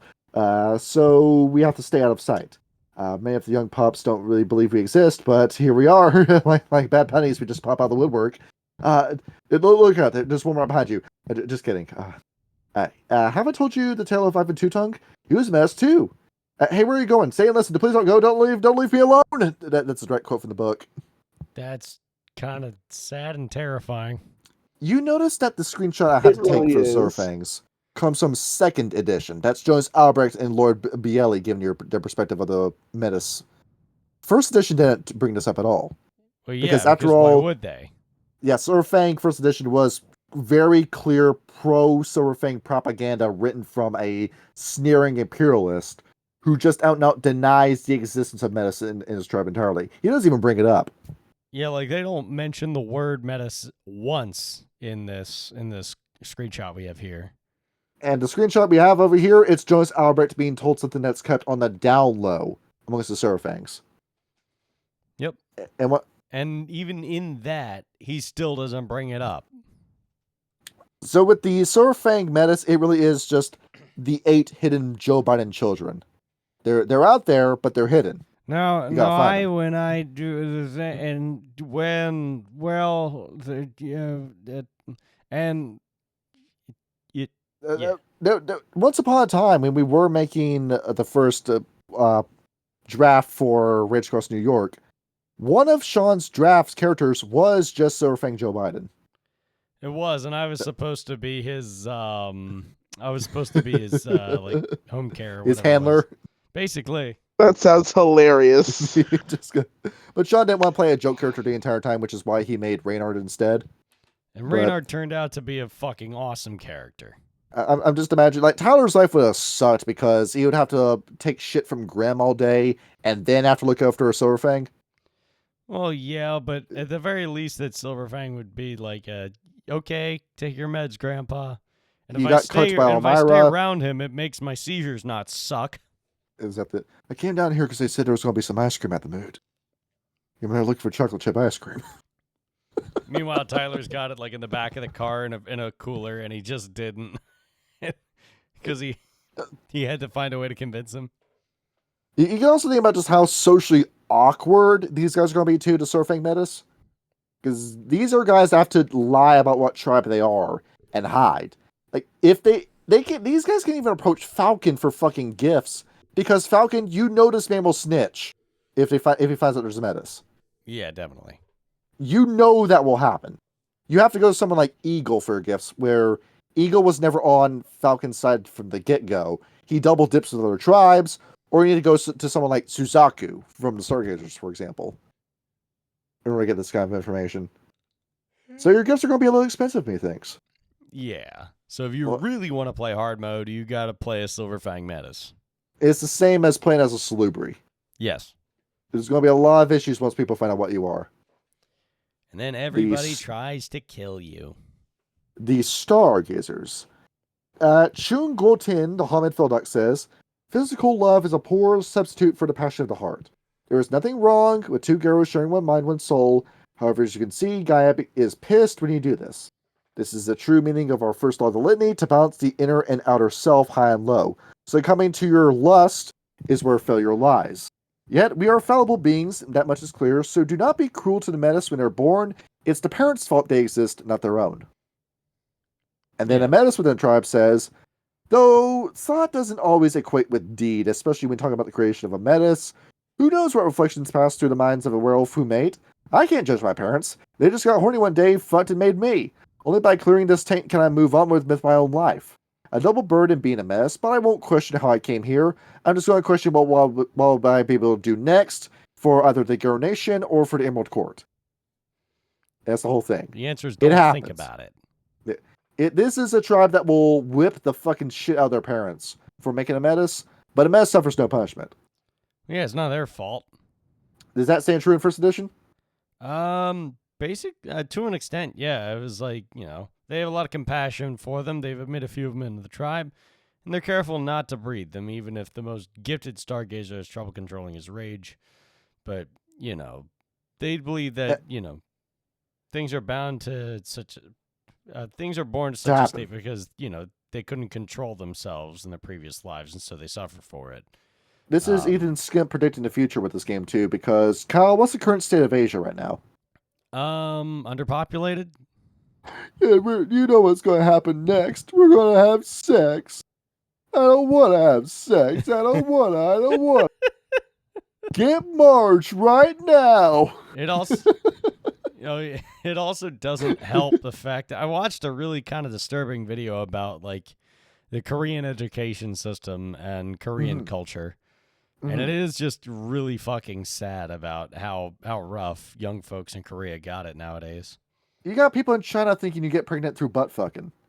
And that's how it's supposed to work. No, I got this hole between my legs. Now let's just use the one in my ass instead. That's how pregnancy works, right? That's ridiculous. Octena. Do not lie with other Geru. Don't do it. There's no more to the law than this. Stop having sex. Why are we even having this conversation here? Just don't have sex, says the Octena. Stop. Get some help. It's the meme of I consent, I don't. And the one who says I don't consent is Octena. Yes. Big snake in the sky. Yep. Another Arun who's a mess says, to be a mess in my tribe, you have to practice what I call moving in the shallows of the eye. We lurk just beneath the sight of everyone. Our hands tend to bond, our fangs rend the enemy, our house form harmony with our pack, and when the job is done, we fucking dip. We don't stick around for that. So you can be an Octena menace. Octena will keep your secret, but if the other tribesmen find out, Kyle, remember, this is this tribe that formed the Aztec Empire, and how many people did the Aztec Empire sacrifice? Oh, a lot. Very, so very if we many. have so the Octena's looking and saying, we have a perfectly good Metis baby that we haven't sacrificed to Octena already, what are we doing? I think we should sacrifice it to Octena. Well, does that stand true in first edition? Well, evidently the Octena blame the European colonists for the example of for the Metis. They had plenty of human and wolf kinfolk and didn't need to turn to one another. And even now, Octena, Metis births among the Octena are rare. They do exist, and they're not proud of it, but they're, they usually don't shirk on any of their duties for a guy choosing them. They say that they don't destroy Metis pups immediately. They give them an opportunity to prove themselves, but the Metis rites of passage are usually far more arduous than those of Lupus or Hamid. And the We testing keep the doesn't babies extend with alive after they're acceptance to the tribe. born and have a discussion with the mother, the doctors, and the mother who's drugged up are going to decide about the future of this little flesh ball. Maybe she want to keep baby alive for a week and then get rid of baby. Yep. You ever think about that? And then the Octena come in and take the baby from you, and then they take the organs and the blood and the skin, and they sacrifice the great Octena for power. You see how it works, Kyle?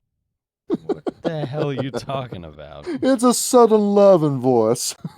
It's a terrible voice. Please don't ever use it again. It was the best. Like fucking episode 1255 of Joe Rogan is gone forever now, but Alex was doing that voice, and it was fucking freaking out Joe Rogan. I would be freaked out too if Alex Jones started talking It to me sounds like that. It sounds very predatory. It does. He's talking about the governor of Virginia basically running an organ harvesting scheme, where It's the same thing you got going on in fucking Texas right now, which is why if you go into a hospital and you got a guy on life support, bring a gun into the hospital with you. I mean, You're going to need it. what the hell are you going to do if you're on life support? Well, no, to protect the guy who's on life support because the doctors want to harvest your organs. Oh. That's the whole thing.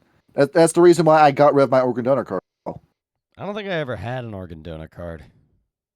Going into it, the Wendigo. I never did. Yeah. Don't make one. It gives the hospital incentive to kill you. Oh dear. Going into They're the trying to turn us Wendigo. into Canada. They're trying, man. Yeah. They really are. Ugh. The Wendigo. What do you know of our people and the ways of the Wormcomer? Perhaps your tribe tried to stop the slaughters, but they failed. Oh, and I've heard of the legends about the children of Gaia bringing in these kids. This is just one of the terrible things you do. We never had a mess until you white folks showed up. They blame the white people for problems. It's the white man's fault we're so messed up. You crackers been sleeping with each other, making metis babies. Is Okay. The Wendigo once again being unreasonable. I don't think I'm playing Troy dickish enough. Yeah. And then the Metis Ragabash says, bastards, all of them. I had to leave the res and everything, and my mother and father tried to present me to the tribe.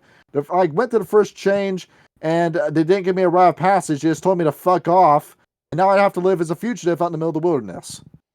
So they just made him a Ronin.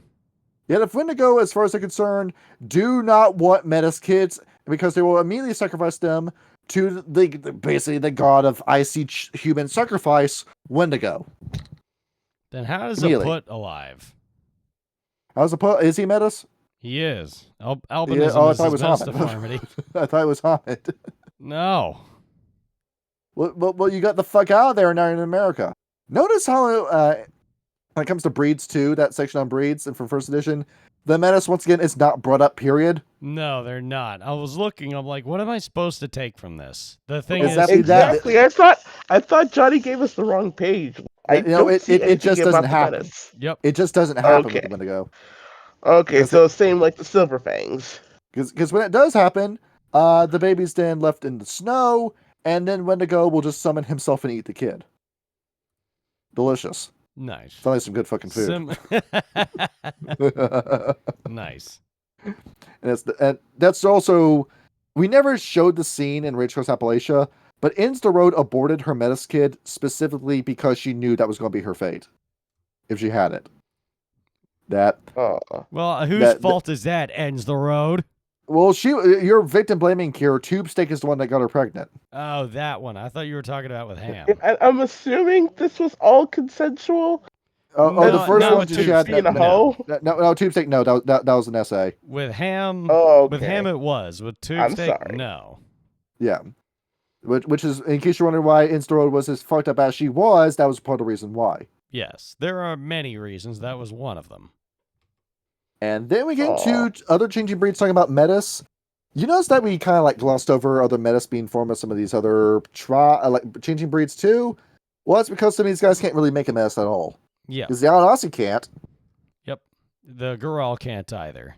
And we don't get any first-hand account information from other of these guys either, because it's all told from us by the Metis narrator, where he says, yeah, there's Alanasi Metis, where he's right and he's wrong about that. Like, the Anunnaki can breed with each other. That's something that they can do. But it doesn't make a Metis. Does it just make a regular Anunnaki, or does it increase the chance? It runs off of whoever the mom is. It's maternal. Yes. Where when it comes to character creation with the Anunnaki, I'm looking at it right now, you have two options. You have the Hamid and you have the Spider. There is no Metis. That's the thing. As it turns out, Queen Alanasa realized that, hey, maybe having my secret society of spiders not be able to breed with each other would be a really fucking stupid idea, so she didn't design that. Yep, yeah. Smart. Once again, Queen Alanasa, the smartest character in the entire story. Then they step out the Bastet, who do have Metis. The Bastet have no love for us, thanks to the War of Rage. They're doing this now because they're in low numbers. And they're all fucking prickly, and you can't talk with these guys. What the fuck? So the network kind of says, look, I can't talk with the Bastet. I have very little information to present to you guys. Yeah, there isn't a whole lot here. Although I am curious if, say, like a Corax female and a Garo male were to get together, would that produce a menace? Is No, one it doesn't go anywhere. oh It doesn't go anywhere. No. I was figuring like one changeling breed overrides another. I remember like Eden said it does, but at the same time, it's Eden. That's There's a bit of a conflict of interest here. a little bit. He's posting slightly conflict of interest now in pictures without AI. Is he actually? Get off the fucking Deathclaw shit. I'm not letting you play as that Fallout. Oh, okay. I thought you said you were going to, but okay. All right. No.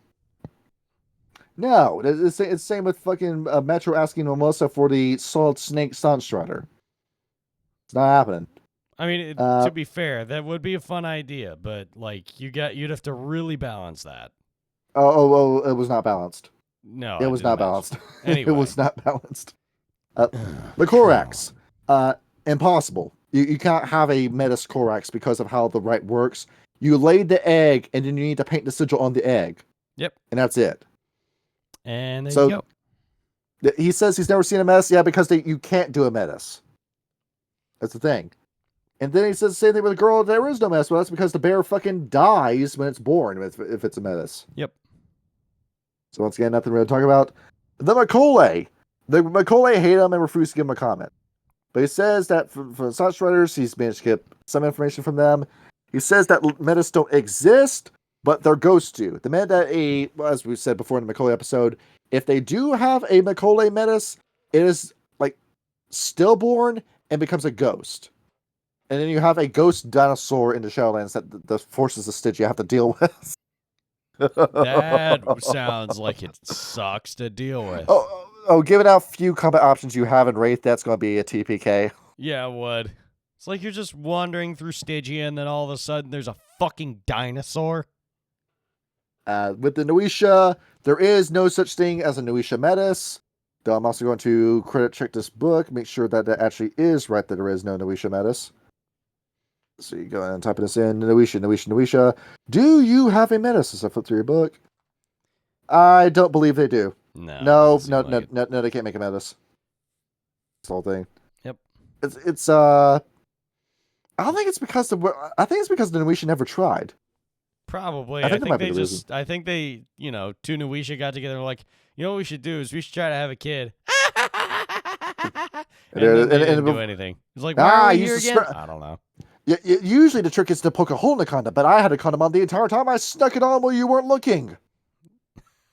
Joke's on you. We had safe sex. The worst prank ever. I got vasectomy and I didn't tell you. It's reverse stealthing. That's kind of funny. I can't deny that. I think the rat can do indeed have Metis, but not very many of them. They do, and they're incentivized to make them. Well, yeah, because they just it's the rats. Even though you have the ratkin men go out and kill. The ratkin women stay at home and just make more ratkin. I suppose that makes sense. That's the whole thing. There's a character in the Ratkin book called Mama Rat, who really is just this 600-pound mongoloid woman that just exists to just lay on her back and make more kids. That's kind of fucked up. That's all she's there for. It's Mad Max. Essentially, it's Mad Max what we're doing.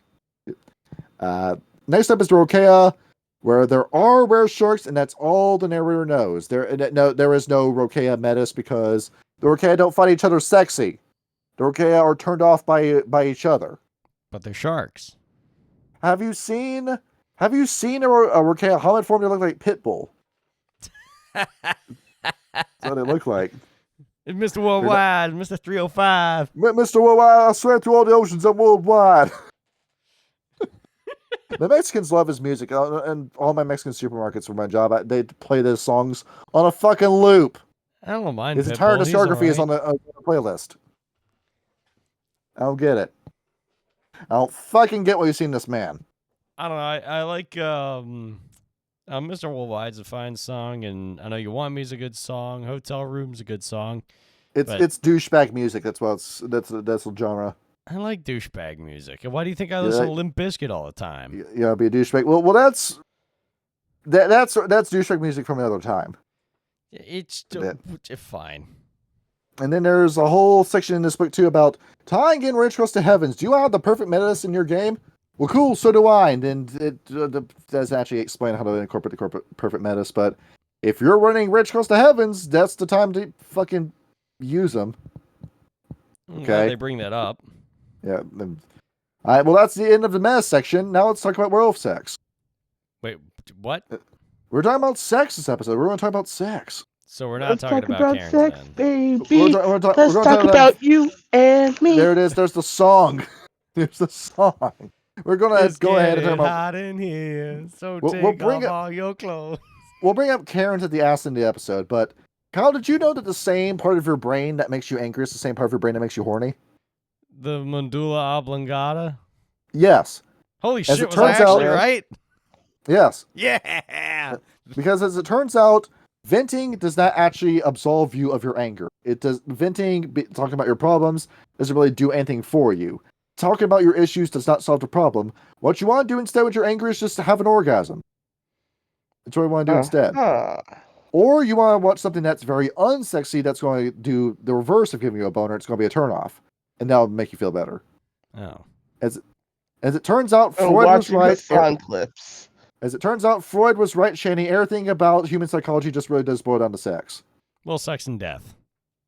Ah, Freud, your mother. Hey, well, sex with your mother. Yeah. I love that meme of Well, I like, am a psychology major, so I love that meme of the fucking I know Giga more Chad than just enough like about Freud. laying on the fucking the therapy couch, and he was like, I don't know, I really think she's the one, man. I really like her. And then Freud's like, and your mother, she was also a woman, yes? Fuck, dude.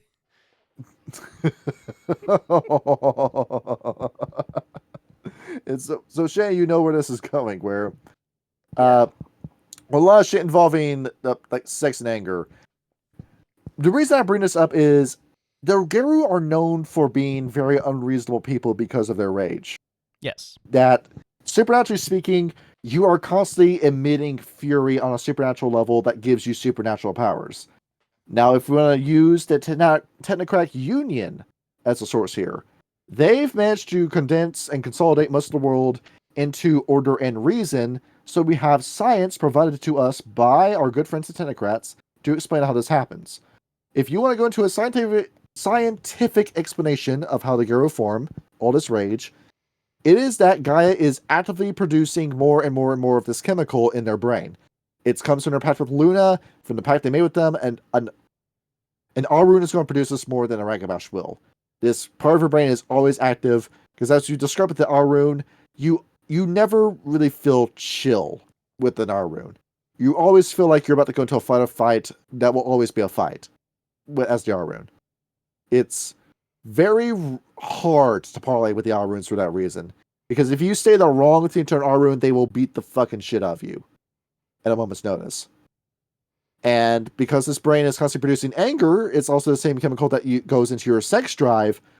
So how fucking horny will the Aruns actually be? Think about that. Pretty much all the time. Same with the Galliards and same with the Phildox, right? To a lesser extent. Yes. So what I'm wanting to say here at this point is werewolf sex is going to happen more often than you think. You notice that with a lot of these books as well, with some books more than others, like the Black Furies and the Ephemeris talk about this more than the others, that sex is a theme that comes up a lot within Werewolf the Apocalypse.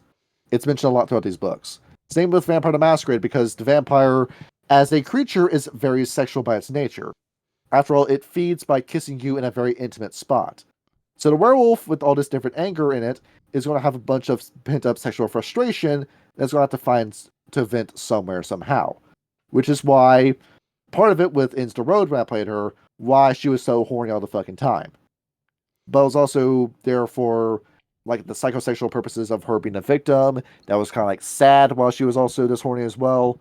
It's not really a good thing to be like this, where as an Arun, you gotta feel some sympathy for them because they look at somebody and think, I'm either gonna fight you or I'm gonna fuck you, and that's the first thing that comes to their mind. And that's basically what happened between Grimm and Freya in Rage Across New York.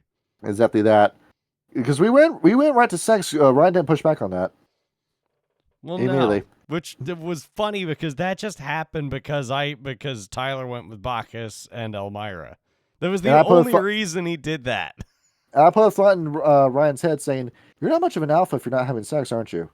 And then Ryan said, "You're right." And then we did the whole sub quest where we found Freya, and then behold, that was your medic for the entire game. But not just that, it also turned out that, that really helped solidify Grimm as a character and put him on an arc, which I thought was awesome. Mm-hmm. It really did cement the arc of Big Bad Wolf becomes human. But, yeah. Because after all, he was like the one of our most treasured characters in that playthrough as well. Yes. I think he was the best character in there, next to me. He won second place in our popularity poll. Chico won first place and Tyler was third. Yeah. Well, I mean, Chico was great because, Ham was always good at playing the straight guy. He's Charlie from It's Always Sunny in Philadelphia. He's the normal guy. Yes. That's his whole shtick. He's a very silly looking character with a lot of jokes involved, but he's actually the most sane character in the group. You know what's funny is that I fill that role in somehow both of my D&D games. Mm-hmm. That you're the same character. Well, it's because D&D is so fucking full of freak shit by this point. It's well, no, I mean, like in my Storm King's Thunder game, we have a Goliath barbarian separated from his tribe, sold into slavery to the Hill Giants, before eventually escaping. He watched Critical Role, didn't he? He did indeed, yes. Okay, that's how you know. Yeah, that's how you know. And then you've got Roken Val, who is a drow male who also was sold into slavery and then eventually, escaped the Underdark and then was sold into slavery again on the surface. And then eventually, found a new home in the city, became captain of the guards of that city. You play as a drow man because you want to be dominated by drow Amazoness women? That is not true. Matter of fact, that is true. That's the only reason why people play as a drow man. That is not true, and I will tell you why. It is because he has to roll wisdom saves every time he sees a whip. Or else he literally gets the frightened condition. And then you've got, a Celestial who was the illegitimate birth of a Solara and then eventually escaped and came down to Earth. And then you've got Colt, veteran, dad, needs to protect his home. That's it. You're playing as a family guy. Yes, I am. You all make us laugh and cry. Hey, Real Pale Griffin here. You want to know what grinds my gears? That's the entire character. America. And then, same thing in Strahd, but I'm not going to get into all that. You don't have any jokes like a priest and a rabbi go into a grocery store and they want to buy a ham and the rabbi says, "Oh, I can't eat it." Okay, it wasn't very funny, but I tried. That's a terrible joke. And so with these metas with these roles getting horny, that's I said before, sex comes up in some tribes more than others. How often do the Red Talons fuck each other? When it's mating season. Never. It's because the whole thing is that the Red Talons are like, no, wolves don't have sex like that. Wolves don't have sex like that. We can't have sex for pleasure. We can't do that. It's mating season, then yes. They're only going to make a metis if their numbers are about to die and they need some troops ASAP. That's the only reason why Red Talon would make a metis. Yep. Because after there's a lot of very high strung emotions when it comes to the Red Talons. Yes. As we'll reiterate when we remake their episode. But the Black Furies, as part of the divine feminine aspect, sex comes up constantly in their book as they're dragging men off into the woods to beat to death and then use their dicks to get some sperm, and then they have the kid by themselves. Yep. Because they don't need no man, except for those couple of minutes when they're beating him to death. And there's an entire section in there, too, where there's lesbian relationships amongst the Black Furies. And in the inverse of that, how much of a sausage fest is the Galfenris? Oh, like you wouldn't fucking believe. There's very few women there, and every woman that is there is basically a Valkyrie by default. And you want me to believe that all of these high-strung, high-rage, macho men are in this group with each other on warpaths, and they're not fucking each other? It's like the Greeks and the Romans, basically. You didn't they mention something like that? One of the W20 books? They mentioned that in the Charlie Guy revised book. That's kind of funny. It gets to the point with the Galfenris where they're so macho, it loops right back around to being gay. They're known as the gay Fenris for a reason. I think it's funny they don't seem like the kind of tribe to be worried about that. They're like, yeah, whatever. So long as you're strong. Whatever, I fucked another man in the ass. So what? I think it's Which we'll funny do that it's the fucking children of guy who it's like, oh my god, the Get Ephemeras, they support their gay relationships. It's it's so progressive, and the Get Ephemeras are like, I mean, we just killed a bunch of worm. And we figured, you know what, fuck it, we're gonna enjoy ourselves.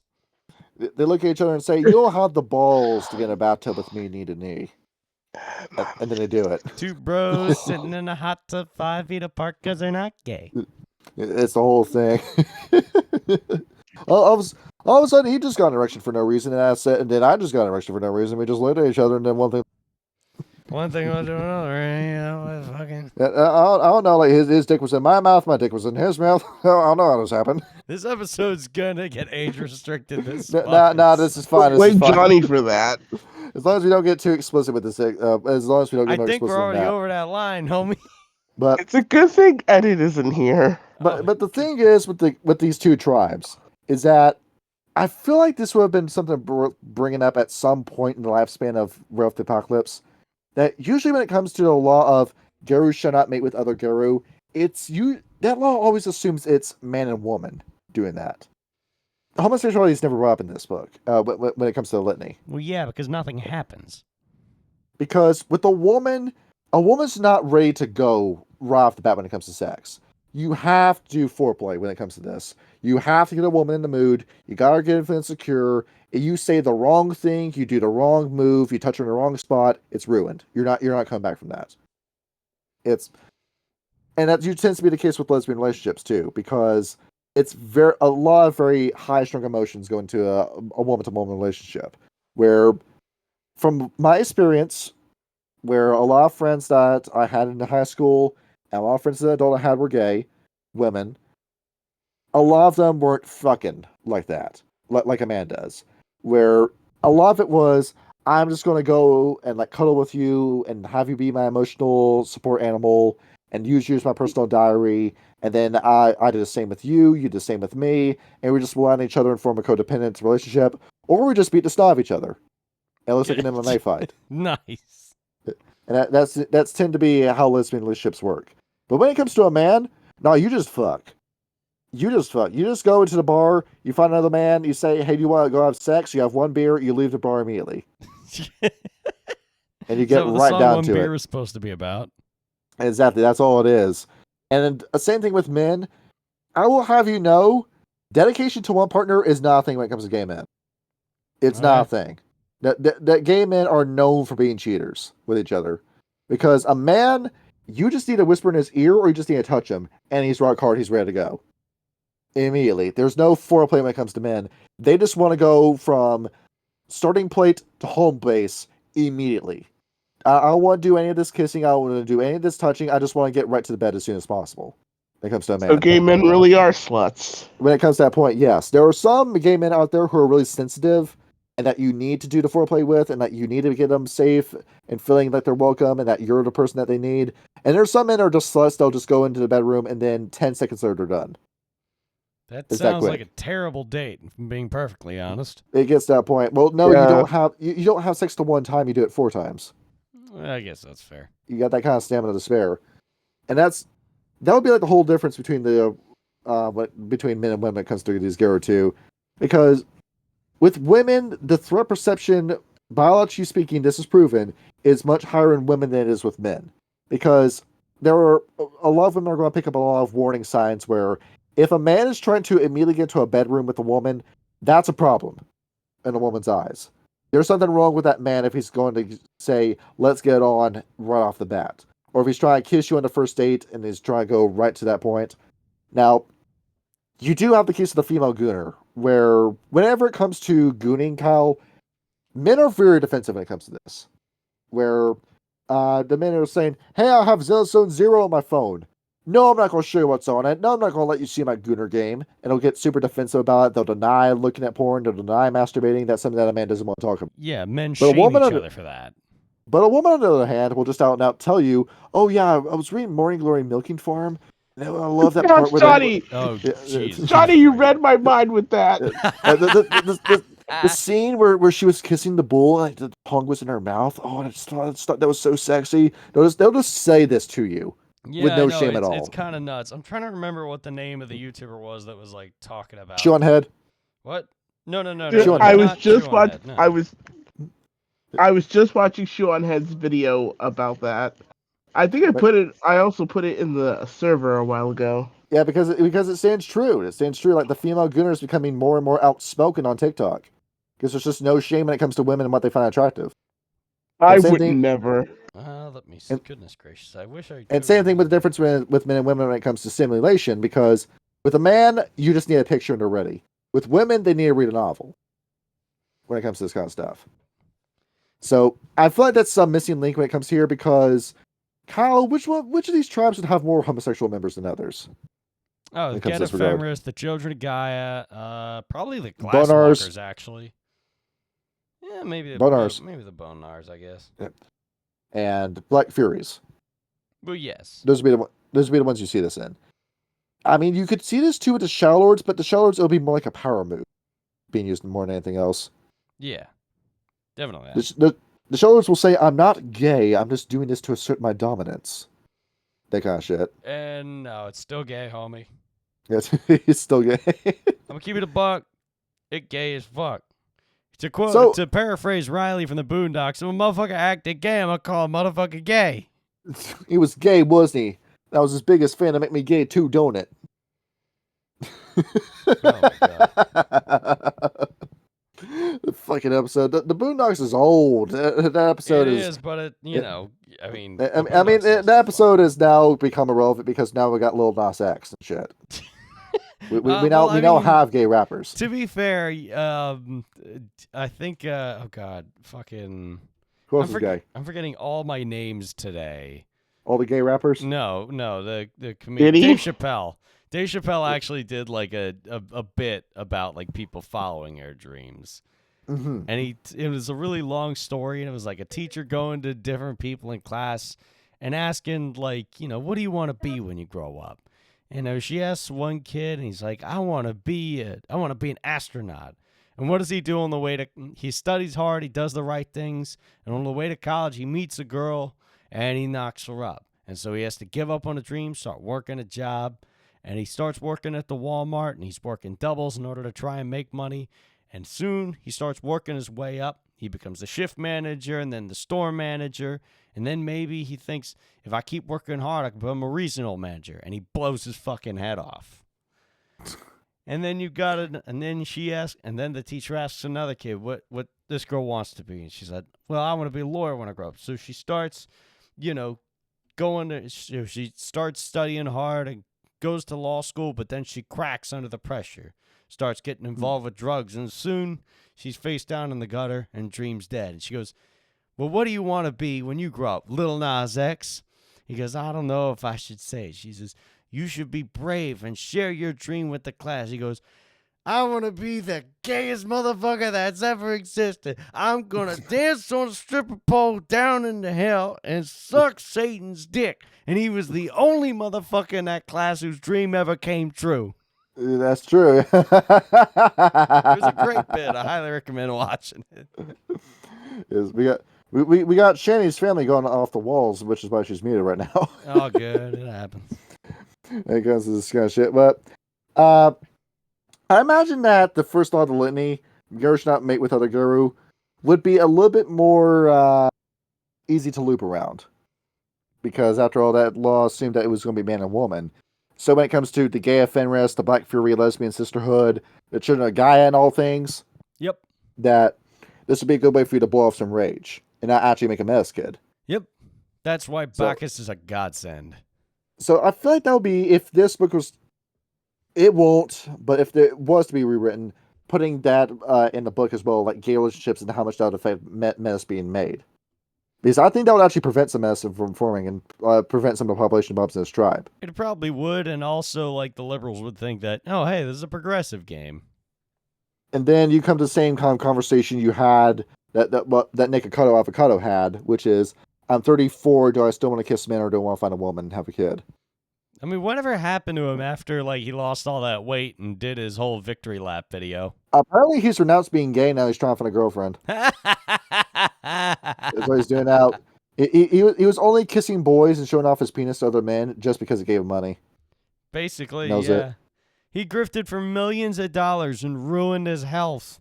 And then all of a sudden, he shows back up and he's lost like 300 pounds and he looks like Lex Luthor.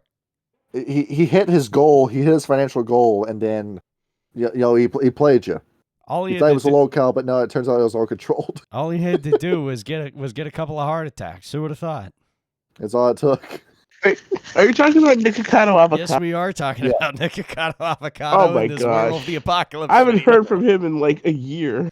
He's no longer gay. He's trying to find a girlfriend now. Insane, dude.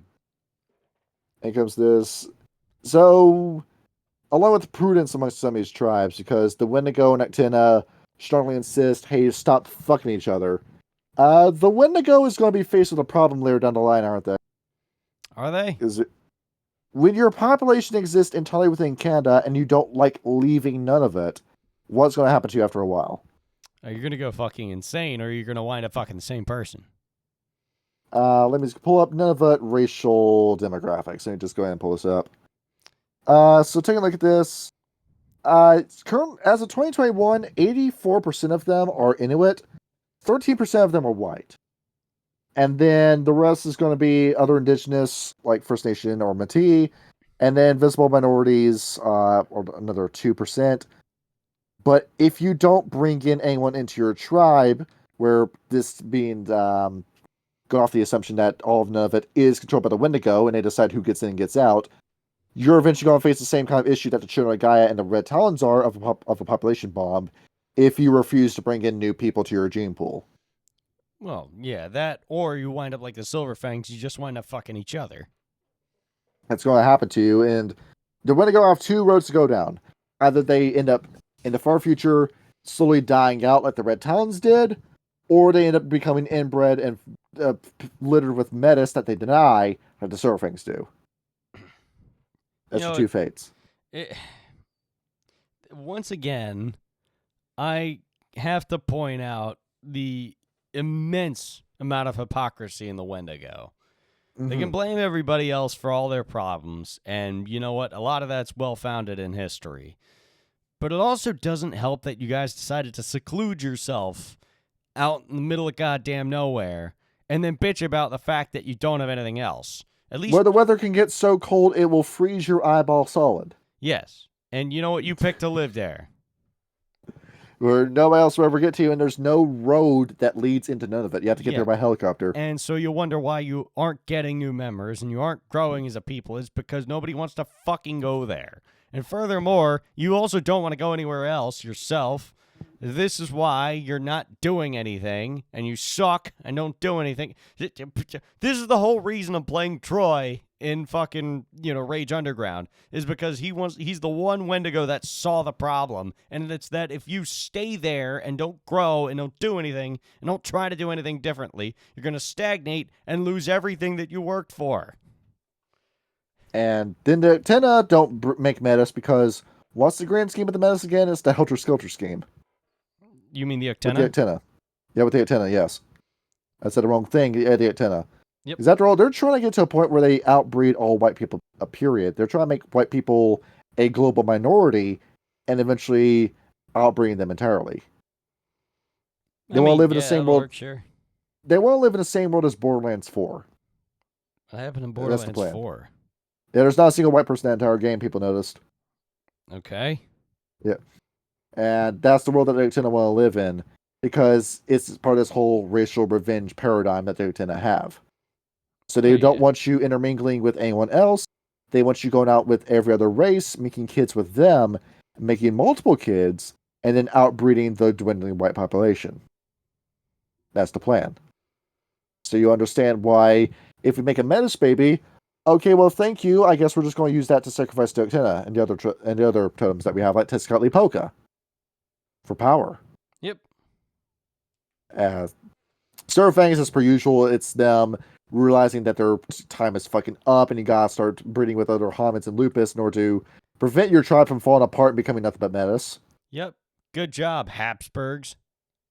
And then the same thing with like the Science Striders, you just frankly don't have the time in your schedule to actually go and have sex. And that's the issue. Well, I mean, And Tyler's dad did, and then he left. exactly that. The tribe of absentee fathers, because you just don't have the time to actually raise a kid.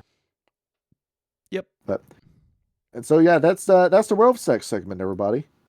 Why did this come But up? Why was well, this the what you more wanted to talk about this evening? because I looked at the science, I read an article that said the same part of your brain that makes you angry is the same part of your brain that makes you horny.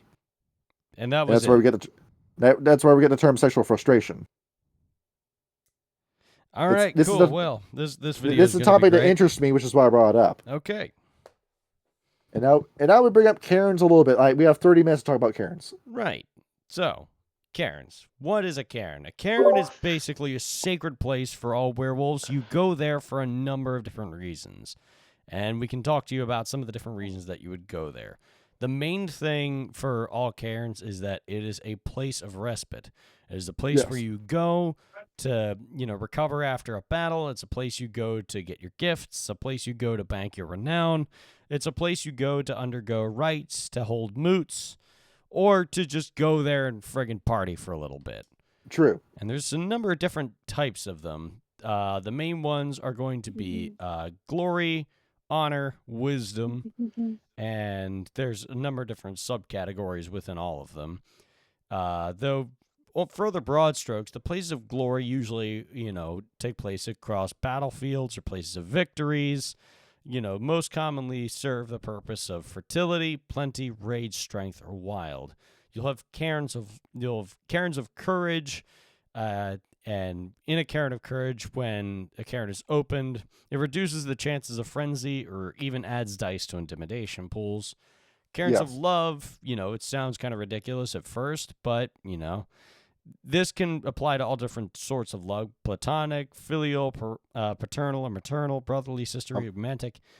Homosexual. Yeah, even the love that you have for Gaia. When you open a cairn of love, you might have extra empathy or fresh willpower spent by a few points. Then, of course, you've got the honor tribes. You have cairns of justice, which are pretty rare. Usually because cairns of justice are fouled by unjust actions that take place in the bond of the cairn. However, these cairns, may add dice to perception or law checks. Philodox gifts may also have a reduced difficulty within these cairns. Then you've also got cairns of sacrifice, where areas where Garrow or humans stood, fought, and died in order to save those near to them. These sorts of cairns allow its defenders to share health levels with one another, which, if somebody's in a fight and they get torn up, you can lend them some of your hit points, so to speak, sort of like life transference in 5e, which makes them much easier to defend. 5e D&D, he means. Yes. There's also cairns of unity, which are incredibly rare, almost unheard of. These are ones in which, when different changing breeds and Garrow can sort of come together. Yet, if some have survived, what it would do is it would add dice to the wits pools for purpose of keeping coordinated, and even bestow effects roughly equal to the Galliard gift Mindspeak. Very, very rare, but also very powerful. And then, of course, you have some of the wisdom ones. Firstly, you have the Cairn of Craftsmanship, which do have a tendency to attract Weaver energies, but they are more Gaian than anything else. Usually places of industry, skill, or pride and job well done. A lot of Silver Fangs claim these in order to set up clave forges even today. This would make the good place in order for, fetish items to be crafted. They add dice to crafts or repair dice pools when opened. And then you have cairns of memory, which are, again, very rare. This is a place in which the Macaulay would tend to be. And when open, the cairn may grant extra temporary dots of past life, or temporary grant a picture-perfect recall of the Right Master's personal memories. So again, rare, but also very important if, you need to recall ancient knowledge in order to find the end of a story. And lastly, you have cairns of stealth. Again, rarely heard of, but of course they're rarely heard of. It's called a cairn of stealth. I don't know what you expected. These cairns are literally anywhere. The less obvious, the better. And it's also incredibly difficult to discern their energies because it's a cairn of stealth. Opening this one can shroud the entire bond in misdirection. It adds extra dice to stealth or subterfuge pools. It might even grant the gift of invisibility to the right master. These cairns are typically disdained by Garrow who believe in fair rules of combat, but Shadowlords and Silent Striders love these sorts of cairns. So those are like good the reason, main right? sorts of cairns that you have when it comes If it to works for me. yeah, when it comes to, what sorts of cairns there are. And then of course you have all the different parts of the cairn. Of course you have the bond of the cairn, which is, sort of like the main point of where everything is. Well, not an obvious boundary, but that's like the marker that says, the cairn starts here. Everything past this is Gaian territory. And then you've got the living area where like all the people live. It depends on the size of the cairn itself. Some tend to be like, rather, just standard human architecture that's been, blessed and preceded by rites. Some can be like out in the mountains, in a treetop, in a valley, somewhere with a lot of natural life, where the veil's very thin. Or not the veil, the gauntlet is very thin. Of course, Right. given that these are, spiritual places, of course, each cairn is going to have a shrine or a set of shrines dedicated to a specific totem or to a specific set of spirits.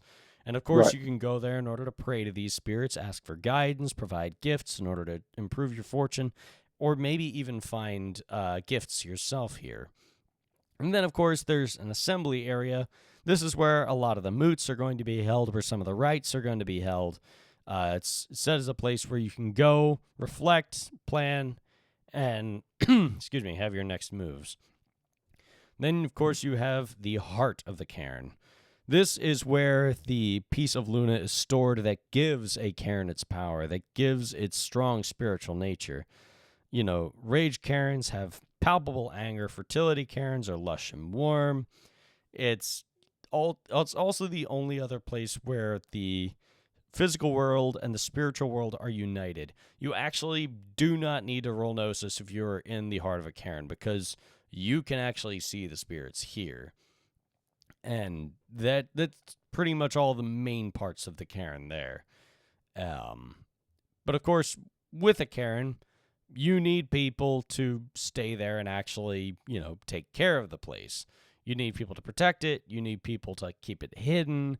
You need to, scout for threats. And of course, there's going to be a number of jobs when it comes to holding it. When it comes to holding a cairn. So hang tight just a moment. I need to drink some water. My throat's dry. Get that inside you. Okay. So pretty much all the tribes talk about like all the different kinds of cairns and like how they set them up. It's all very different. Like red talon cairns are going to be very simple. Glasswalker cairns are sometimes, but not always, going to be in more urban areas. Surprisingly enough, the Bonars, again, have some urban cairns, but not always urban cairns. The Fianna aren't always getting prodigiously wasted, though they will occasionally. And it all depends on the sort of tribe and what sort of cairn that you have. But like I said, back to the main point, which is all the different people that you need. Of course, you've got the guardian. Well, I thought there was a section in the book for that, which I do remember reading. There they are. So of course you got just like regular guardians of the cairns. Those could be anybody that just happens to be there.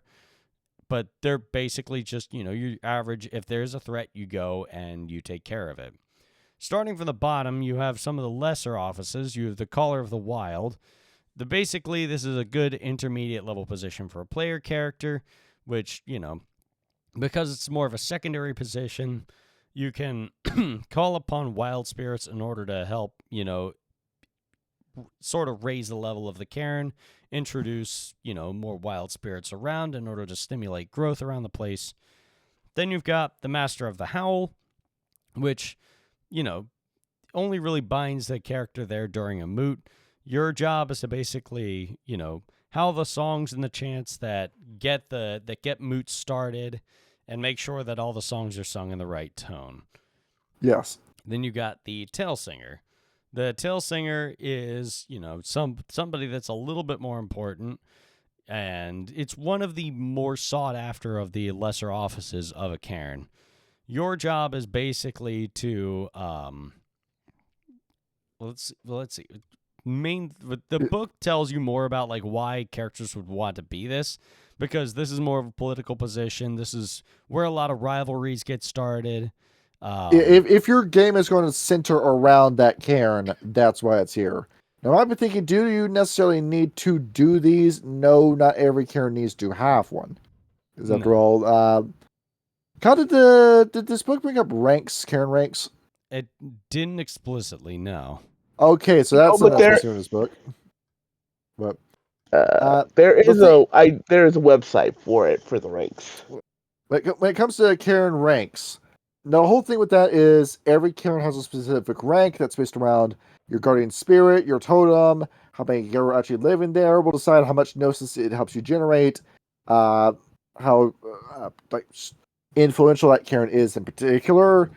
It's a lot of stuff that goes into what kind of boons and benefits you get from this, along with how many of these jobs actually exist within a low ranking or high ranking cairn. A cairn that's pretty low ranking will have an elder leading it, or somebody like master the challenge, just the bare essential kind of jobs. The higher a cairn's ranking is, that's where you get more of these kind of niche jobs like the tail sinker. Yep. Just put in perspective for you. Kyle, by the way, you don't have Crunchyroll. I don't have what? Crunchyroll down to Shanny.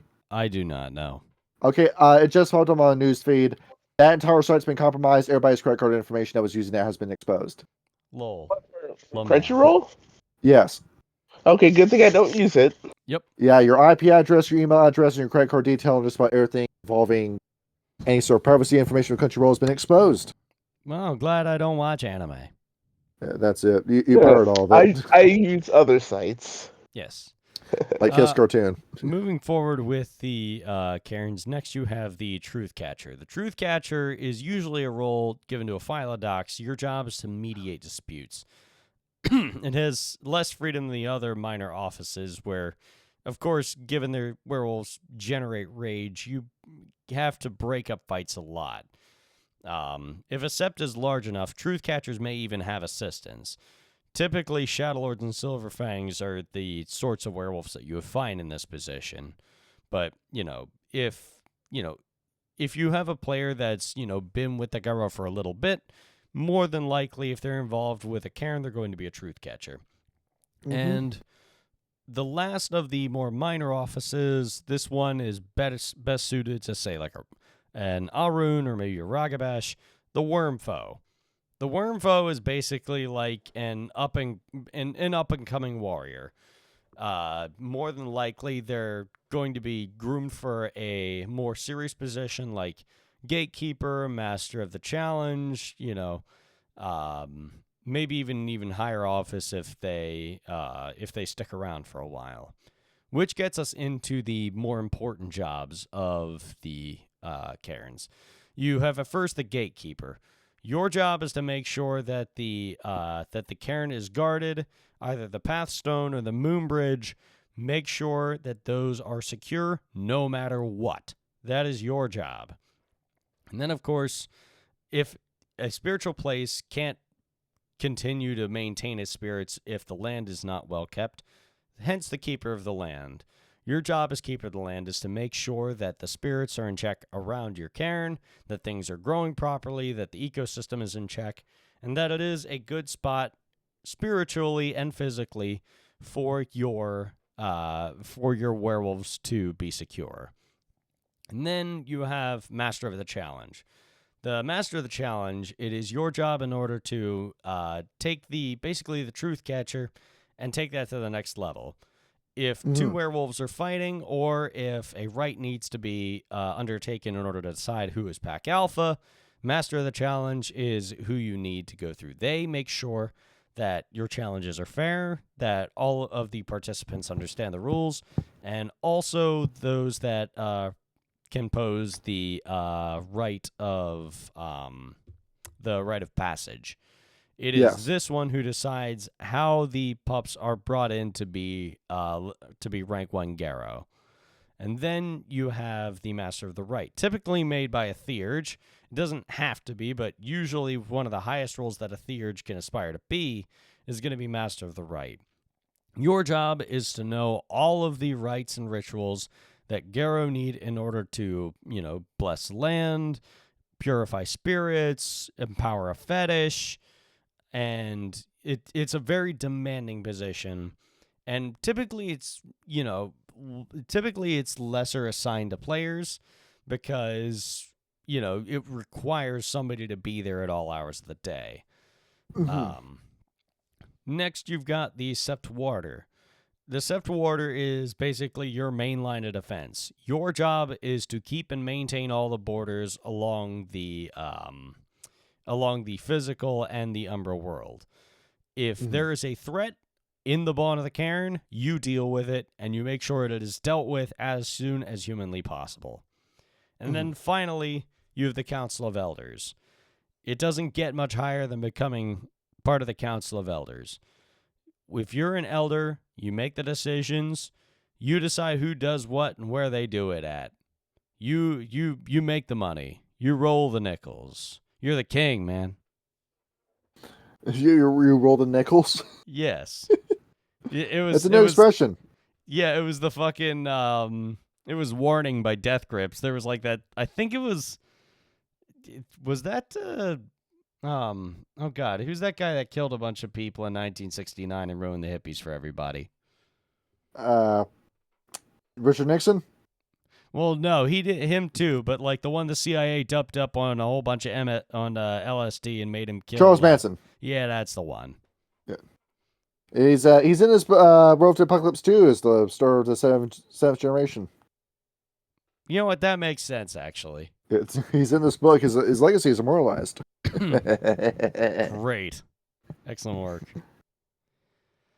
Yeah, and so I'd go into the right of building the cairn, but, that's mostly just a how-to guide on how to build a It's cairn. very clinical information when it comes to that, and it does make for very riveting content. It is. And Yeah, also just my read the throat book. hurts now, so... And along with it, it's all up in the City of Hope Mush, where they have an entire section dedicated to rights. Yep. So it's very accessible information. This isn't hard to come across. Yep, basically. So build a cairn. They're fun. Exactly that. And take a look, see at everything else in here. Is there anything else we need to know about running a cairn as for what the Metis will be doing in it? Well, we Because recommend after all, that Metis do... I don't know. Because after all, a Metis can't live a normal life because they don't have a full first change until they're in their fucking, what? Till they're 9 or something like that? Yeah, not 9 and Like 8 years 8 or old. 9. The book said 8 or 9. So this is where most of your Metis are spending their time, is within this cairn. And most of the jobs you're having these cairns, Kyle, the irony behind it, they're run by children. That's kind of funny. The joke behind it. Well, your first change is when you're essentially a teenager anyway, at least for the if you're a Hobbits. Hobbit, yes. Yep.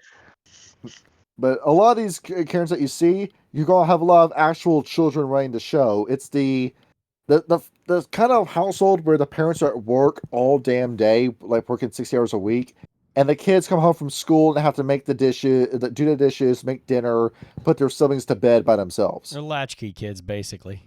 Yeah, the kids that gotta grow up on their own, so to speak. They're Generation X, see, baby. So that's what you get with the Garrow Nation. You get a lot of kids that are a little bit more precocious or mature than normal children because they have to quickly learn very quick. They have to quickly come to grips with what being an adult is supposed to look like, and they're mimicking it.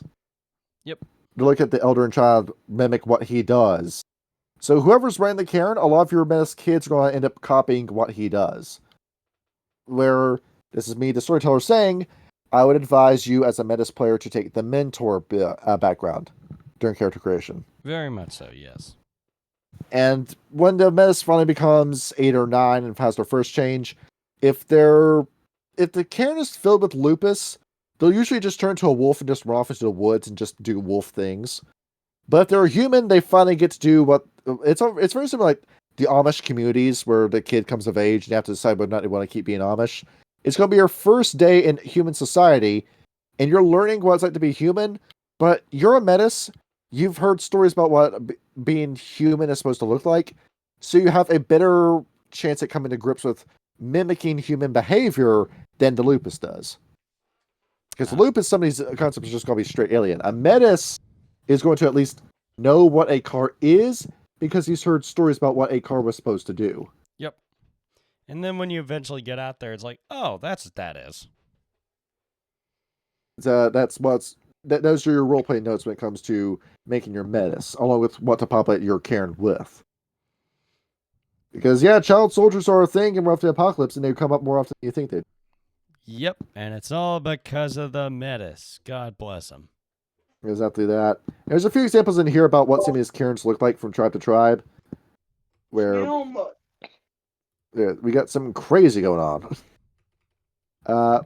A Fury cairn can be just about anything. With the Black Furies, there'll usually just be an amphitheater built in it, where, you know, the Black Furies need to make a show out of everything because of how trad they are, where, of course, copying the Greek architecture, there'll be a very distinct amphitheater in the cairn.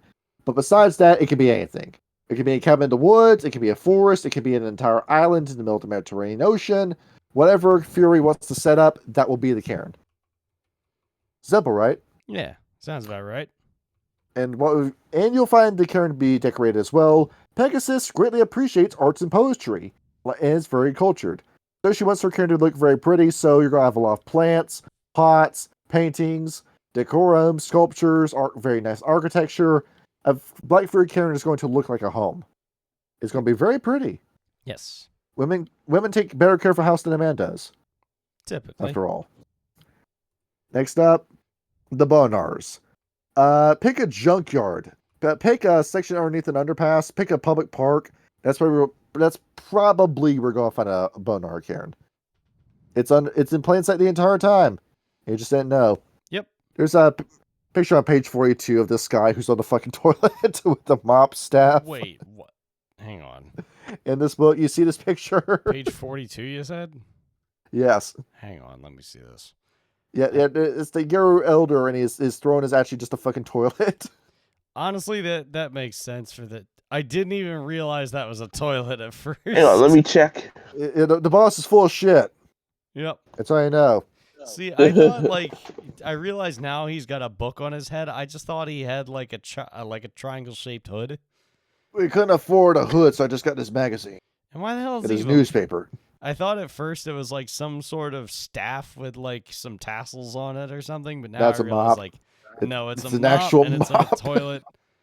And also there's a magnet on this fridge that says pizza smut. Pizza smut.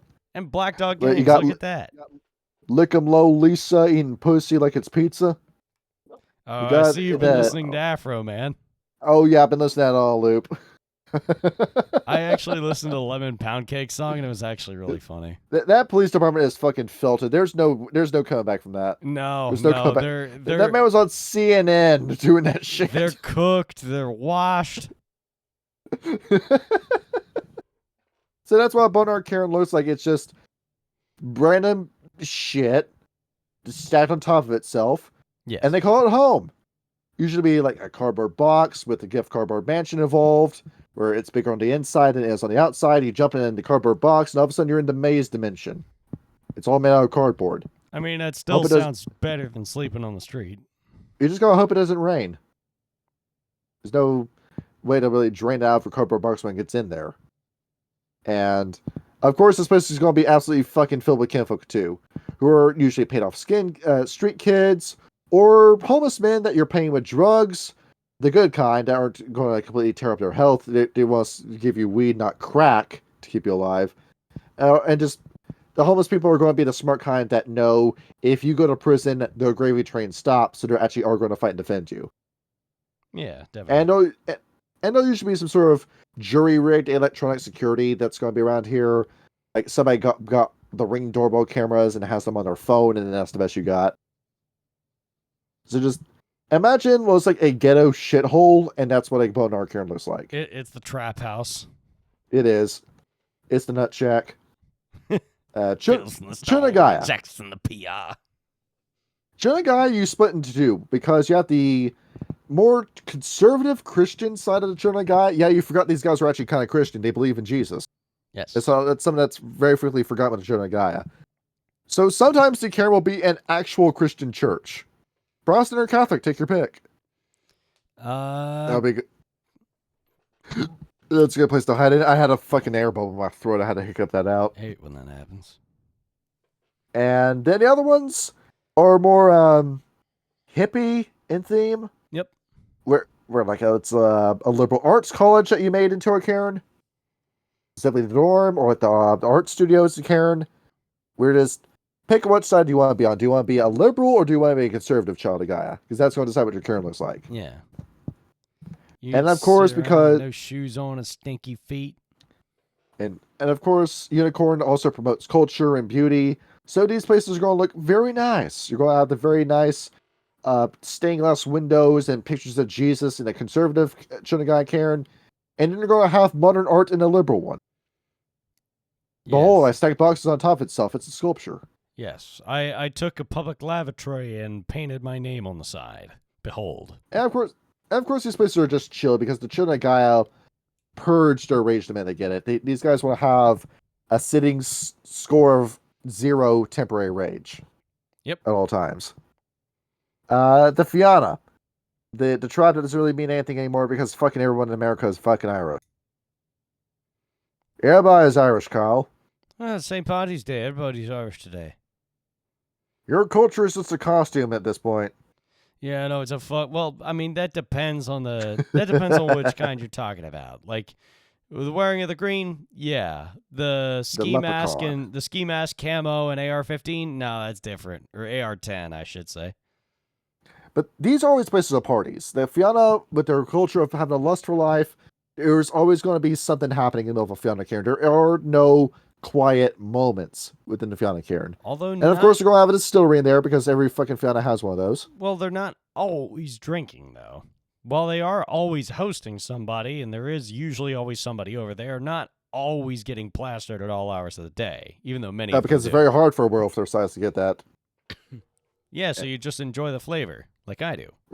You get a more serious war council in Ireland because shit has hit the fan in Ireland. You're going to get a castle in Ireland.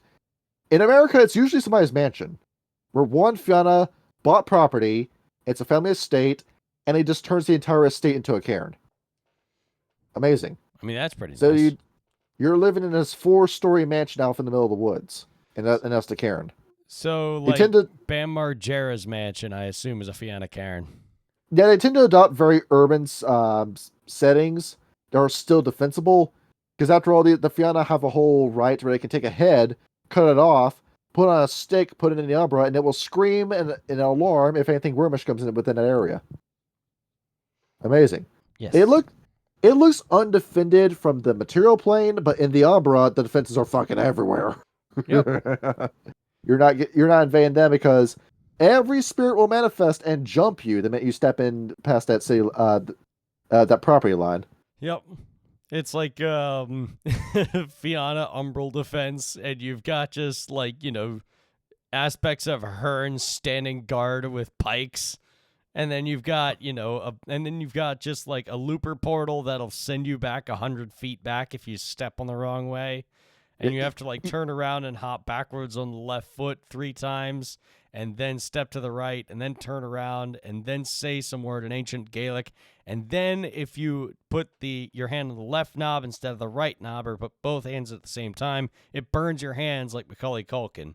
Meanwhile, the physical defense of the Fianna Caern is the Fianna sitting in a lounge chair with a Mossberg 500 in one hand and a beer in the other. You come on my property, boy? Basically. The Gaffers do not believe in having a ceiling. That's something that they don't believe in. Once they're cairn, there is the middle of the woods. It's the top of a hill, a mountain, and that's it. There's no buildings. There's a few structures over there like monoliths that they carved to listen to. Maybe there's a Viking hall, but that's it. They just pick the middle of the wilderness. Because we're the Gallifreyans, fuck it, we don't need shelter, we're tough. We'll just sit out in the middle of the elements and stick it. Think of a Viking settlement. Johnny, I've told you this before. My ideal get Cairn would be a cross between an open style ranch and a Viking settlement. Like that. It's very bare bones when it comes to the defenses too, because the Gallifreyans are the defenses. What we rely on spirits for, we rely on technology for. If somebody comes into our property, we'll just kick their ass. Yep. Exactly. And there's always a shrine to Fenrir. Where just whatever collected shit they get off of their enemies, they'll just put it in a pile, and then that'll be the shrine to Fenrir. Which goes anywhere from the skulls of their enemies to their broken guns. Behold. And that'll belong to Fenrir. Yep. We've killed these enemies in their glory, and glory to you. We've taken their wares, and now you have them. If there was going to be something like a pirate Guru, it would be the Ictena, but also Gallifreyans. If it comes to that kind of concept. Because after all, the Gallifreyans still plunder shit. Well, yeah, that's what they do. If somebody dies, just set their body on fire, give them a whole night-long funeral, and then that's basically it. That's all there really is to know in the book. Also, don't go into fucking Penumbra, because even though they don't rely on war spirits for defense, they're still going to be a spirit. What kind of spirits are there? Well, how about the Cert, for example? A giant man that is on fire. Fuck that. You want to invade the Gallifreyans care from the Umbra? Well, that's what you're fighting. It's awesome, isn't it? I love that I visual. expect nothing terrible. less. The Glasswalkers. This building must have 12 floors for it to be a cairn. I'm kind of exaggerating when I say that. But these guys are just making their cairns right in the middle of the Weaver webs, directly in the center of cities, especially when it comes to the city wolves and the corporate wolves, where they'll just go right into their buildings, put the moonstone at either the top floor or in the basement, and then that's it. We now have a cairn. We turned our office building, we turned our hotel, we turned our server room into a cairn. And then we just go about business as usual in the cairn. So you're We like just the run it. Continental from from John Wick. Oh, I was okay. I was about to finish the sentence for you. Sorry. But there it is. That's essentially what they got. And along with spirit guards, well, it's the Glassworkers. Of course, this place is teeming with technology spirits, specifically stuff that's aligned with the Weaver, like the Web Spider and the Geomids will defend it. And because this is the only Weaver-aligned tribe, these spirits are... There's no scarcity when it comes to these kind of spirits. They're everywhere. You will have no shortage of blatant net spiders to come in with their twin machine guns and mow you down if you try to invade from the Umbra. It's going to be a boss fight. You remember the cyber demon from Doom? That's what you're fighting. That would be terrifying, honestly. Red Talons. They don't believe in having a ceiling either. Well, no, What's they're their- wolves. what's their- Wolves don't have ceilings. You know what are Cairns? How about a cave? How about at the top of this hill? How about this big tree? That's where we're going to put the stone.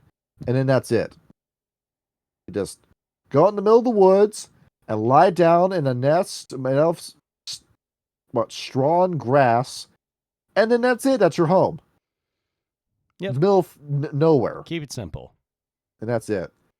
What does their Umbra look like, you imagine? About the same, but more overgrown with more things in it. Oh, you only need one spirit to defend you. Griffin. Oh, yeah, you're good. Yeah, don't worry about it. Yeah, Griffin is the strongest animal who ever lived. You're not winning that fight. You're not winning it. Even if you're a dragon with a BSDs coming in, Griffin will still kill you. And then take a look at this. The Shadow Lords.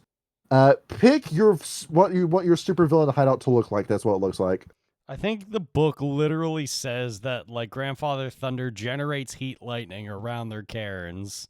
They look evil as shit when you look at them. Meanwhile, at the Legion of Doom. Did you ever watch Aqua Teen Hunger Force? A little bit of it, not a whole lot. Do you remember the Dr. Weird segments? No, those I don't remember. Let me pull this up. Dr. Weird. I'm getting pictures of the guy himself. Let me get his lab. It'll be these little skits at the beginning of every episode where it starts to where going, gentlemen, behold my invention, and then wacky thing happens that goes horribly wrong. Yeah, that's what your Shadow Lord Caern looks like. Studio notes. South Jersey Shore. That's funny. Exactly that. Remember last week when I photobombed those clams?